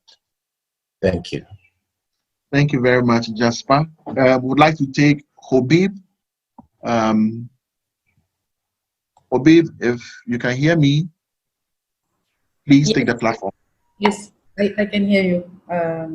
Thank you all for your great initiatives.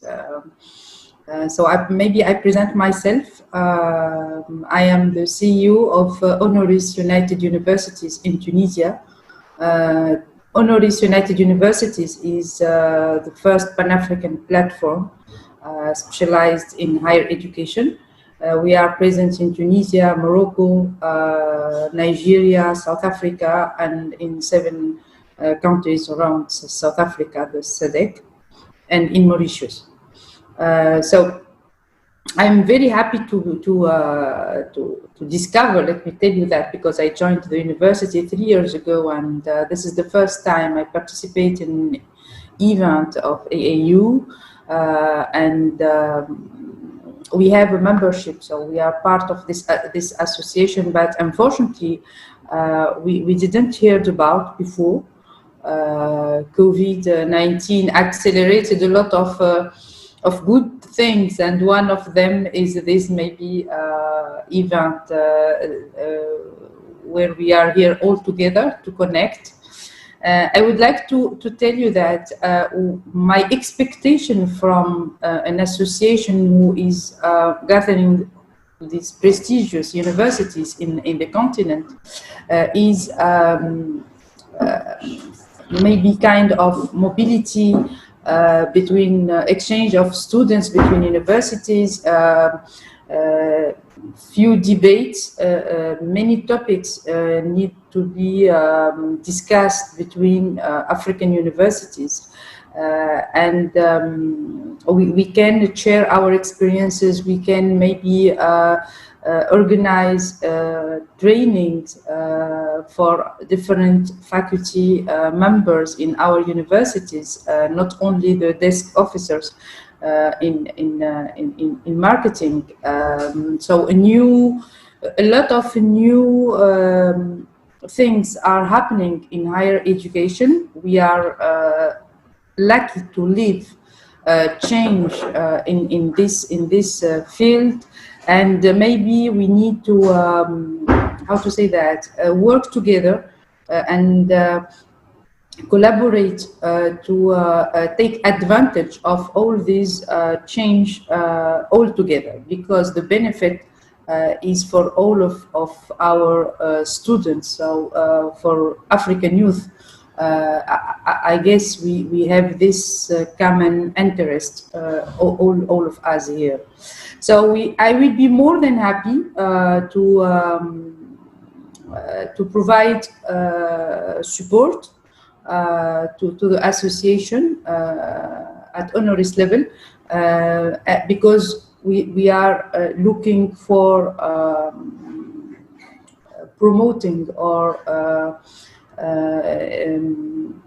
more performing the higher education sector in the continent.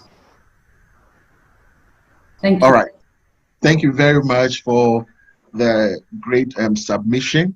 Before we move to the next set of questions, would like to just provide feedback to the three that are already up. And I would just give some few comments, and I'm sure Edith and Ms. Nodumo would also add up. So to answer Nico's comment, yes, as we rightly mentioned in our presentation, the AAU creates that platform and also kind of make sure that universities that really are part of our umbrella have that opportunity to facilitate or broker partnership among themselves. So for example, if you have some academic programs, some scholarships, some opportunities in your universities or region, it is important that you route it through the AAU Secretary General, and then we have the opportunity to share at the continental level. So for example, if your university has some scholarships for African students, you just send it through the Secretary General's office, and it's just secgen.au.org. Secgen, so that is the email address, and then you can send all the resources that you need. We'll be able to share with the desk officers and then the entire universities as well. So we do that periodically. There are times universities write to us wanting to partner with other universities, and then we create that common platform. And that is what we do very well at the association. So you are welcome to bring in any form of collaboration. We look at the institutions that are really interested in that partnership, and then we link you up, and AAU facilitates that process as well. Yes, Jasper also wanted to find out if desk officers' contact could easily be shared among themselves. I think Edith will respond to that, and I'm sure Ms. Nodumo may have also sent information to the platform. And I think, Habib, yes, it's very important. We really appreciate your perspectives. Mobility is very key, and over the years, AAU has been a champion in both academic mobility for staff and students. So we send students across the continent, and then also academic staff as well. We used to run a project which gave us the opportunity for academic staff to spend, let's say, a semester or academic year in another university based on the need of that university.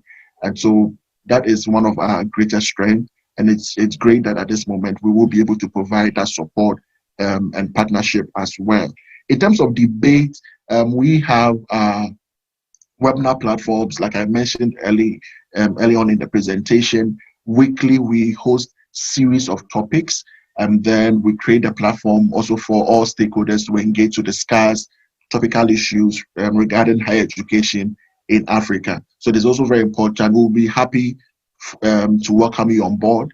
If you have any perspective you want us to schedule or discuss on our webinar platform, that is possible. We have a platform that takes up to 1,000 participants, and then we also have a side ones which takes 500. So any event you would want to have, any collaboration or partnership you would want to have with African institutions, we have that platform that weekly runs. We'll share the resources with you so that you can also go to that platform and see recorded versions of debates and discussions that we've had in the past. And then also we are champion in providing capacity building programs as well. So we go throughout the whole continent, north, east, south, and west. We engage academics at various levels and students as well. We offer a lot of academic programs in terms of capacity building to all our stakeholders. So if you have any in mind, I think there's a right platform. Just write to the Secretary General, and you will let the various officers in charge know, and we will just take it from there. Edith and Ms. Nodumo, if I left anything, please, you can just add up. Thank you. I think you've done well, Kwesi. Thank you so much. I was happy to hear from our colleague and sister in Tunisia. We are very eager to engage with Tunisia. And we don't like it when people imply that North Africa is different from the rest of Africa. We consider Africa as one. So in terms of mobility and also students moving across, I think that's extremely important. And I think it can happen only when we make sure that information about our universities, our programs is freely available. Most of the students who want to come and learn in North Africa or Southern Africa from North Africa, they don't have the information. Yeah, they just don't know where to start. They don't know the requirements, they don't know who to talk to. And most of our websites, I'm sorry to say, it's not all universities, but some of our websites don't really help the students at all. Especially if you are an international student, it's very difficult to find the information that you need. So we will really be looking forward to understanding how we can work together to provide information to students who would like to go and learn elsewhere. And then in future, we should be talking about how do we write joint proposals? How do we organize universities in North Africa to collaborate with universities in East Africa to come up with a mobility program? It's very possible. Sometimes there are calls for such mobilities and we don't have the universities that we know would be interested in those kinds of arrangements. We see the calls, but getting people to partner and do things together becomes quite a stumbling block. And then Edith will share the list of all the desk officers with all of you. So we will share it with those that registered for this webinar and those that are in our mailing list, because we have a mailing list, but we will also invite others to join it, because I have now, some are on the WhatsApp group and some are on the mailing list, but they are not on the WhatsApp group. So we need to make sure we have a place where everyone is. Maybe the mailing list must be the place where everyone is. And then the WhatsApp group, some people don't like WhatsApp groups. So when we then send information, we will agree that information goes to the mailing list and to the WhatsApp group. So I've sent you the link to the WhatsApp group, and then we'll send you the list of the desk officers' name, institution, email, and telephone number where we have it. And because we are a community, we expect all of us to follow the rules and not sell people's information and use it for what it's meant for. So please, when we send it, we use it for our work to keep in touch with each other. Thank you. All right, thank you very much. So just to add a little, especially the universities in North Africa, we have our regional office in Sudan, Khartoum, with our regional coordinator, Professor Amani, who will share her email address as well, and then her contact details, so that if any university in the North would want to have any partnership, you route it through her office as well. We would like to take Osei Oting. Pardon me if I didn't pronounce your name correctly. Please go ahead and make your submission. Yeah, you pronounce it correctly. Thank you very much. I would just like to thank you for organizing this, because actually when we were appointed, some of us were just told you've been appointed, you are the desk officer, and we didn't know exactly what we were supposed to do. But by and by, we are learning, and from the correspondence, we are getting to know. Perhaps I would just echo what some of us have said, I have had suggestions that we need to have, for example, training for the desk officers so that you can reorient them towards what you exactly want them to do. And one way of doing that is perhaps, if that is, it would not be too much, maybe even getting their CVs to get to know their areas of orientation, their areas of specialization, so that when you tailor make the training programs that, and it is good now that training has become easy, you don't have to travel from one place to another, so it can be cheap. Getting to know them even slightly more deep in terms of the orientation, their training, will even help you to gauge which area they are more in, whether it is in communication, whether it is in research, so that you can get to understand where we are. So perhaps getting to know their CVs in soft copy would be good, would be a good start. And thank you very much. Okay. Thank you very much. So in the chat, I see there's also requesting for the email address of the Secretary General. Yes, Ms. Nodumo will provide that to you so that you have access to the SG to discuss the private issues. So Nicodemus, we've seen your submission. Thank you very much. At this point, Mr. Nodumo, do you have any one up? I think my interface has no hand up here now. I don't know whether Mayada, you have anything to. Very delighted to take part in this wonderful workshop and to be a part of this wonderful network. My question is, and actually it's not a question, it's a comment, because we've been through submitting a proposal for the Erasmus Plus challenge, actually, from the websites of most of the African universities. You know, such proposal, we have to collect as many information as or as much information as we can for the academic programs. We want to develop the academic mobility within the framework of enough information about the academic programs within their websites. And the contact was many of the African universities we wish to have a partnership with was very unsuccessful, let me say, and the response was not sufficient for us, so we didn't catch the opportunity.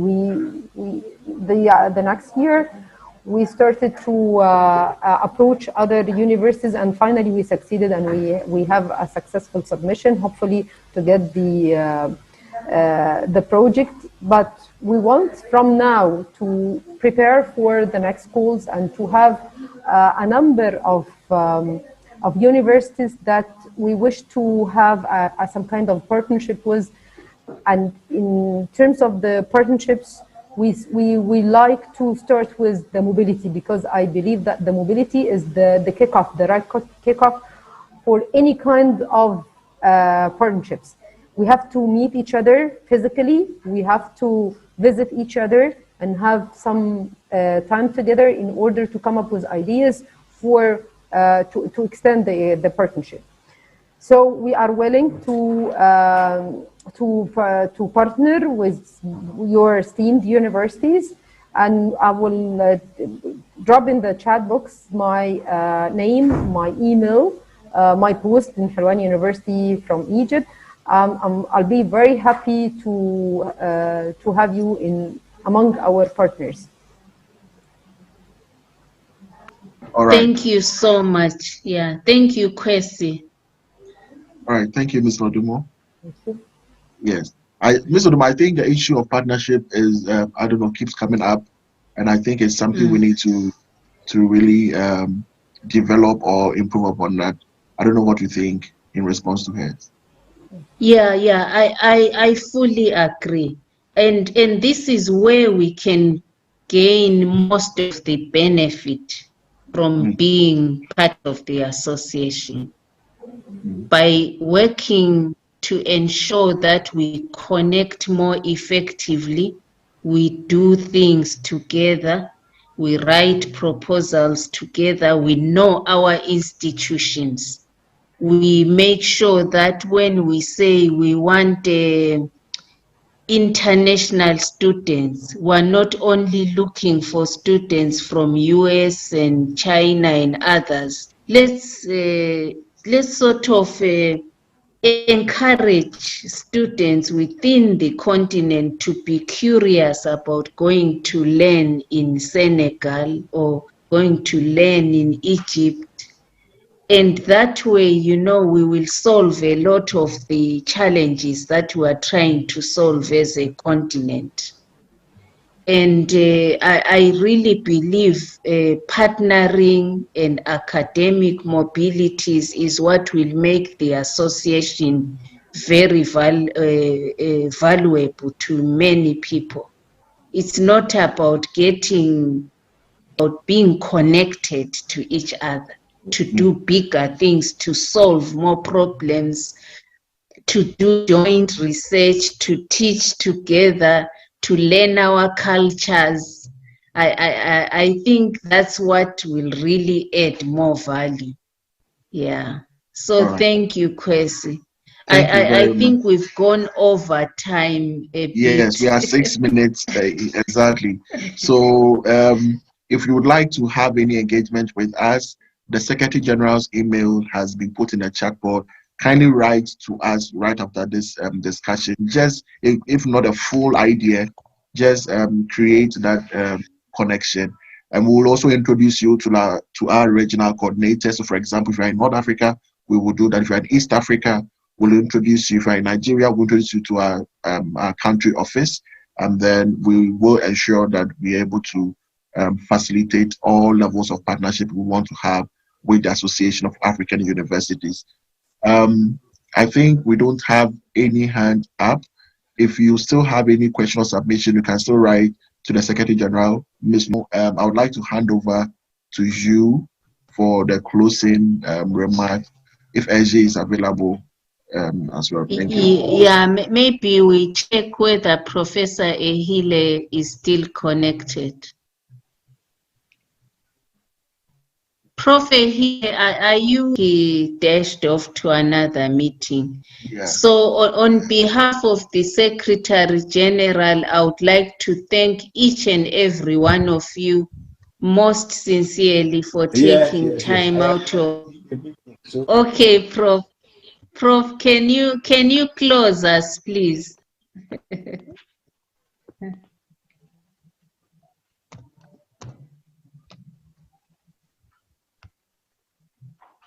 Okay. Can you hear me? Yes, we can now. Okay.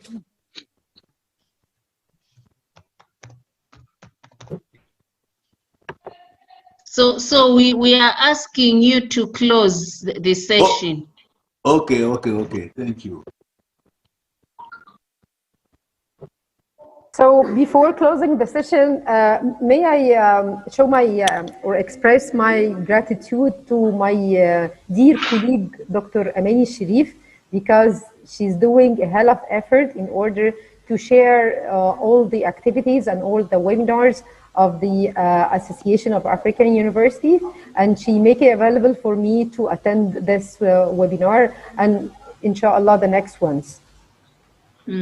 Inshallah. Inshallah. Shukran. Can I go ahead? Prophet Hile. Yes, please. Okay, thank you. I would like to thank desk officers who were able to make time to attend the just ended first desk officers meeting. The objectives of the meeting were to review jointly the lessons learned with desk officers over the past 2 years. Also, to use the opportunity AAU member. And finally, jointly find ways to improving the linkages with desk officers and other member institutions. I hope you appreciated the meeting, and we are looking forward to participating in the next meeting, which will be scheduled soon, in line with the established frequency of holding this kind of activity. I would like to finally thank you once again for your time and also for your high commitment to AAU business. Thank you. Thank you. Thank you very much. And thank you, Kwesi, Edith, and for everyone for being an excellent attendee. Have a lovely day.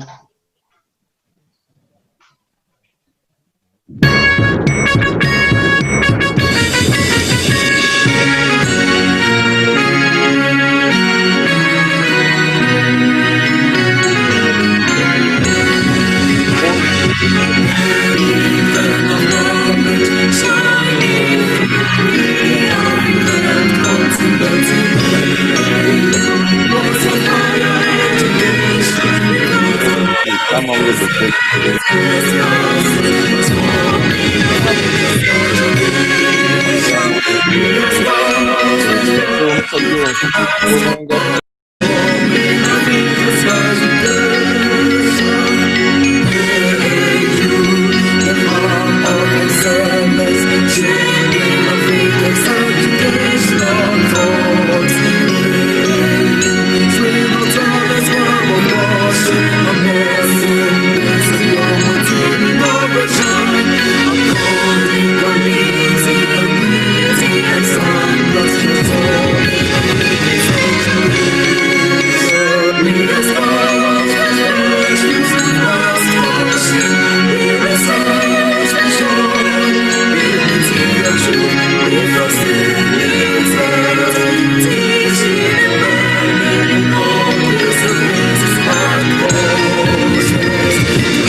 And I am super excited today because we took our cameras off the studio and we decided to visit one of our member universities to find out what have set up.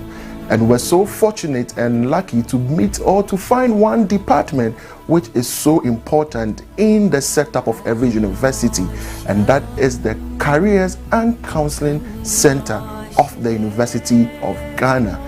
My name is Kwesi Sam and I am your host for this segment. In matters of life and death, you would never leave it to chance. You look for someone dependable, caring, and above all, someone who knows exactly what to do. At Wisconsin International University College, Ghana, we train our students to work in the most basic and in the most sophisticated healthcare environments. With the help of our new state-of-the-art simulators, the first of their kind in Africa, students learn how the human body really works and how it responds to various stimuli and treatments. The nursing school has been in inception since May 2016, so we are in our second year.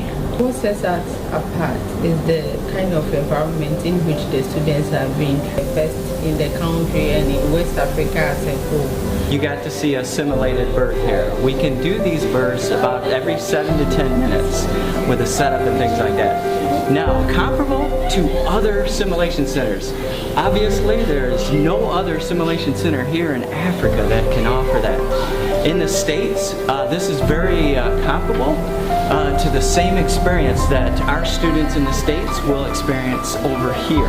Don't leave your education to chance. Enroll at Wisconsin now and get world-class training in nursing, community health nursing, and midwifery. Wisconsin International University College, Ghana. Leaders in international education. Welcome back, and thank you for staying tuned on AAU Facebook page and then our Twitter page as well.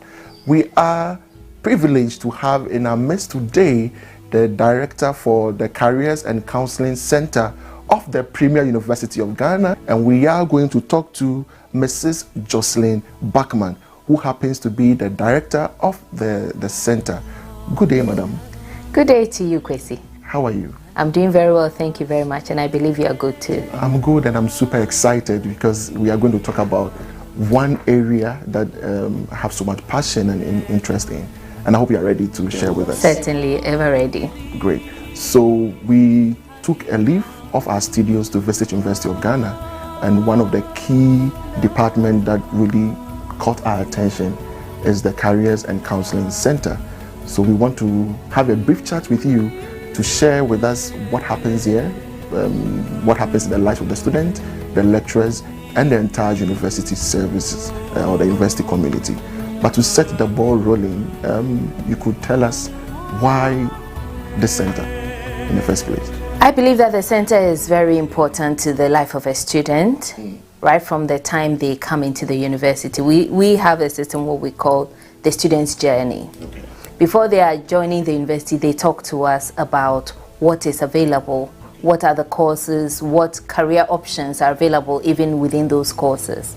And when they arrive, for some of them, it's very quiet, it's very lonely. This is the first time they've moved away from home. Sure. How do they settle in? And some of them may have been offered courses that they didn't really choose. And so they are finding it difficult to settle in. And so they are also talking to us. And sometimes while they're here, they are also talking to us because at this point, they are looking at career choices, they're looking at course combinations, they are looking at academic work. Sometimes they are not performing the way they expected, so they need some support in studying skills or time management, so they come and talk to us.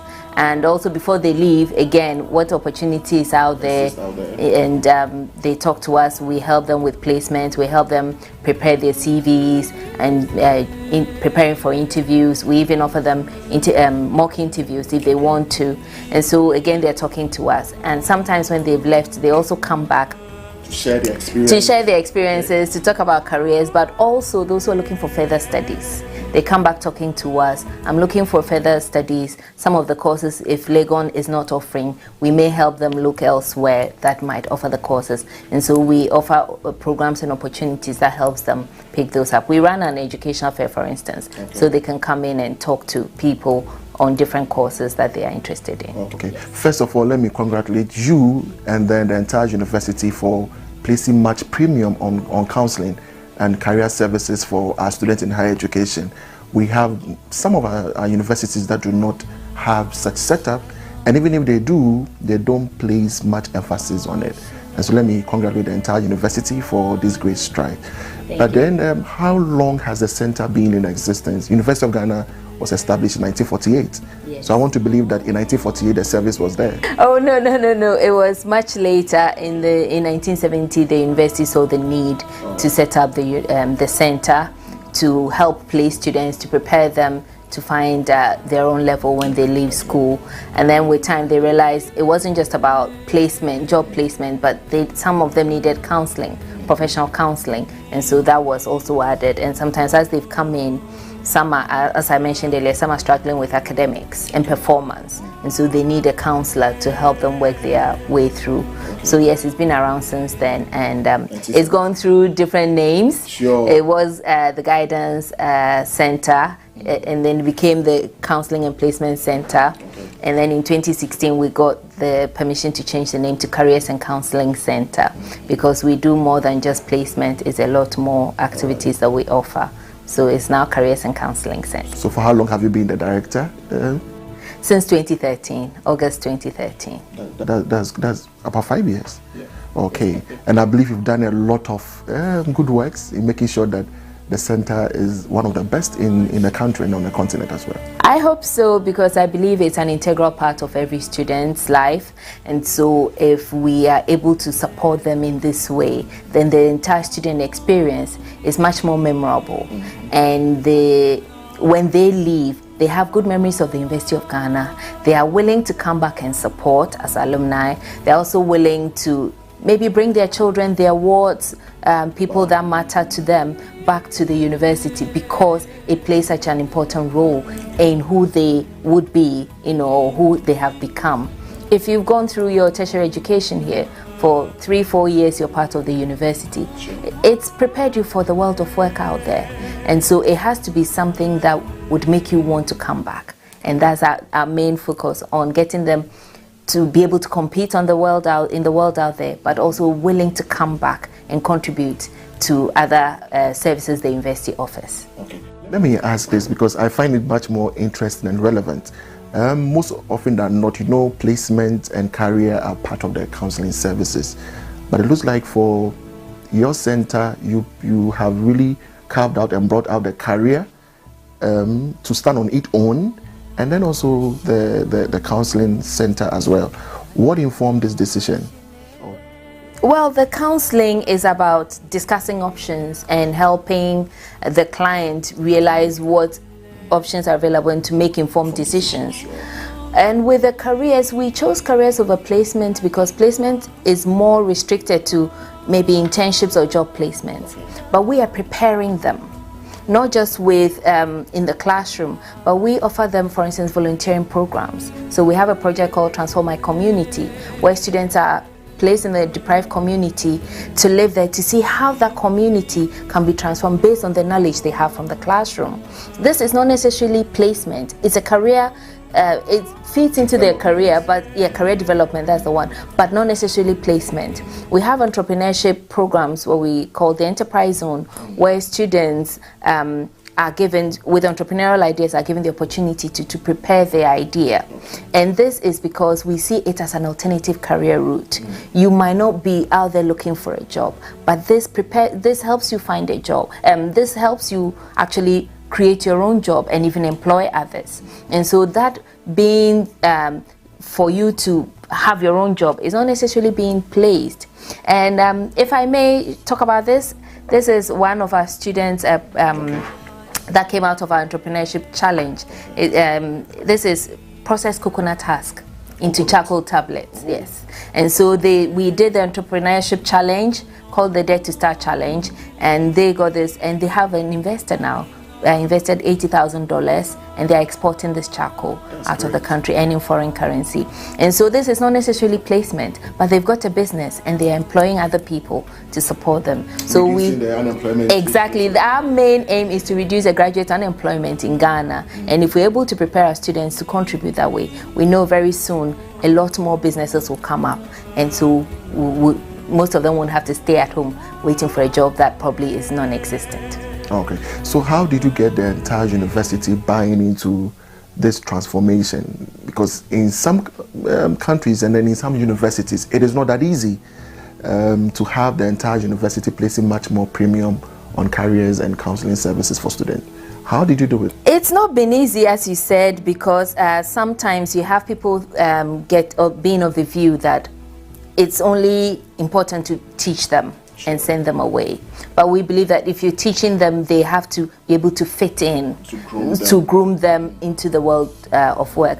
And so fortunately at that time there was Professor Aite and currently Professor Ebenezer Odro. These are vice chancellors with a vision that see what we are doing and are willing to add their support, and the registrar as well, which is Mrs. Hazel Isha. So they see what we are doing and they see the essence of these to the lives of our students. And so if you've got their support, then it's easy to rally the support of other members of the university to be able to run it. That doesn't mean everyone supports it, but we realize that most of the entire community now sees the essence of this, and so they are willing to work with us to help our students be able to compete in a competitive job market. Great. Dr. Bak, let me ask you, who needs counseling? Who needs counseling? That's an interesting question. Sure. Everybody is my simple answer. Everybody, in the sense that at any point in time, we are all faced with a challenge of decision making. Sure. And sometimes if you are in the situation, it's difficult for you to look beyond your problem and see the various options that are available to you. And so when you talk to a professional counselor, they help you look at the various options available to you, and then you can make an informed decision based on the information available to you. So counselors don't necessarily advise you on what to do or tell you what to do, but they help you discuss, or they help you view your various options, and then you make a choice. And so everybody needs that at a point in time. Sometimes we get it from our friends, from our relatives, but if they are not professional counselors, sometimes their approach might not be what you actually need, or they are actually telling you what to do, but without even necessarily looking at the other options available to you. So it's important to talk to a professional counselor who has been trained to help you make that decision. And so yes, we all need counseling at any point in time. That's beautiful. And looking at a setup like this in a university, you may have some kind of challenges, especially how readily are students available for counseling in terms of confidentiality issues, in terms of privacy.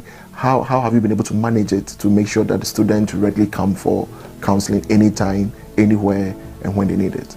Well, the challenge has been, it's probably more cultural than just our students.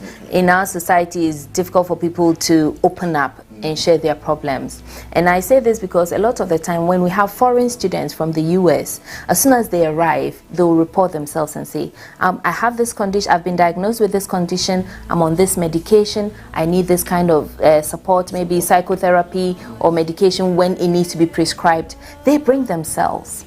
And so we see the cultural difference here. But whereas our students, some of them are even receiving medication from outside, but they don't want the university to know because they are afraid of being stigmatized. But the university is actually very sympathetic towards, you, if you let us know your condition, and then we can bring in all the support and the advocacy that you need. So what we say is, it's difficult for people to open up, but those that open up and those that access our services, they realize it helps them with their stay on campus. Because if we need, for instance, to make a concession, the university needs to make a concession for you based on your peculiar condition, we are able to write a letter, a report on your condition, of course taking out the details of it, but letting the university know that this person needs such and such a support, and so the university is then willing to work with you. And so it's important for the students to let us know, because if they keep it to themselves and the time comes when they need this support, we do not have any history on them, we do not have any information on them, so we cannot make a strong case on their behalf. And that's why we're saying, even if you're receiving help outside, it's important for us to know, so that if it means discussing with your halls, or with your course, or with your department, with the academic affairs, for them to give you the needed support, then you have a strong case on which to go by. In fact, you make a very significant point where our cultural backgrounds kind of inhibit or limit us in sharing our problems. And I would want to believe that University of Ghana has over more than 18,000 students on campus. 40,000. How many visit the counseling center a year?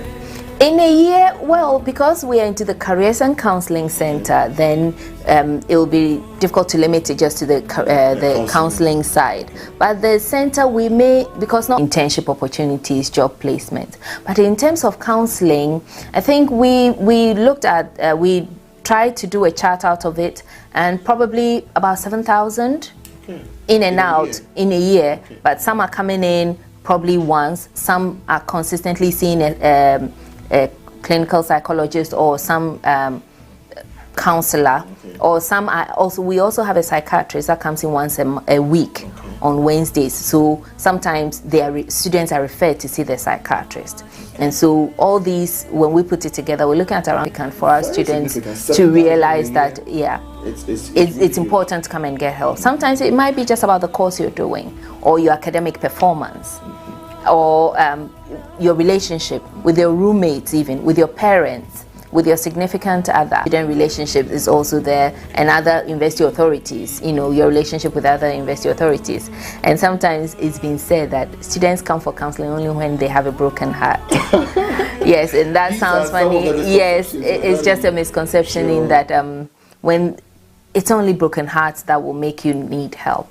If you're not getting the grades you want, how do you get out of it? Sometimes we have counselors that will, education counselors that will help you maybe develop it. Maybe you're studying, but you are not absorbing because you're using the wrong pew. Make the most of the grades. And your course selection, for instance, the combination, which career path are you looking at? So what course combination do you need to help you meet that career objective? So yes, we offer various services, and students gradually are seeing the essence of this, and they're coming in. You are doing amazingly well. Amazingly well, because I have visited some campuses, especially their counseling services center, and I know you are doing a great job. But how did you make it? It's something that we need to get out of you, because it looks like there is something that maybe other universities may not have gotten, because kind of place value on all. But here it looks like placing much more value on the career services students are.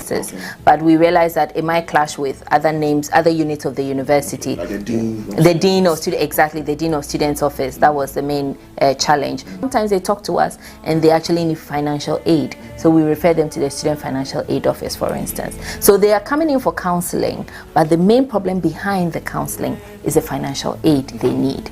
So we refer them. So it's we say that it's not been easy, but it's just because when we started charting the students' journey, it's a cycle that we charted, and we realized that at various points, what are their needs and how can we help them? So we put ourselves in the center of the students' journey, and so that at any point in time we can offer them support in the various areas. So that's how come then the center became more of an all-encompassing center, because we are charting their journey with them throughout the 4 years or 2 years, however long they're going to be here. And through that, if you're able to walk with them, you're able to know what their needs are and how best you can support them at any point. Coming in for services, do you have their dependents coming in if they have any? Yes, the center is here for the students. It's actually for the entire university community, so that bring in their dependents rather than themselves. But those staff that still want to check them out of office service, out of our services, yes. But they're allowed to bring their children in. They're allowed to bring themselves in if they need the help, yes. And then, of course, the students are allowed to walk in anytime. So then it means you do some kind of outreaches outside the university community? Yes, we do outreach. We have the SHS outreach, because we realized that they didn't have a clue about some of the courses available and the opportunities within them. So we need to take it to them there. So we run an SHS outreach program once a year where we target senior high schools and their counselors, in the school counselors, and we talk to them about career planning. That if you're able to start planning from that stage, then there's less frustrations when you get to this stage. So we have that, and then we also have the outreach. We sort of partner with little groups. We have the volunteering. There are some groups that will go out there to help people with reading, for instance, or mentoring JHS students, for instance. So our students are on a program where they mentor JHS students, and this, apart from help building. King Carter Road in Lusaka, Zambia offers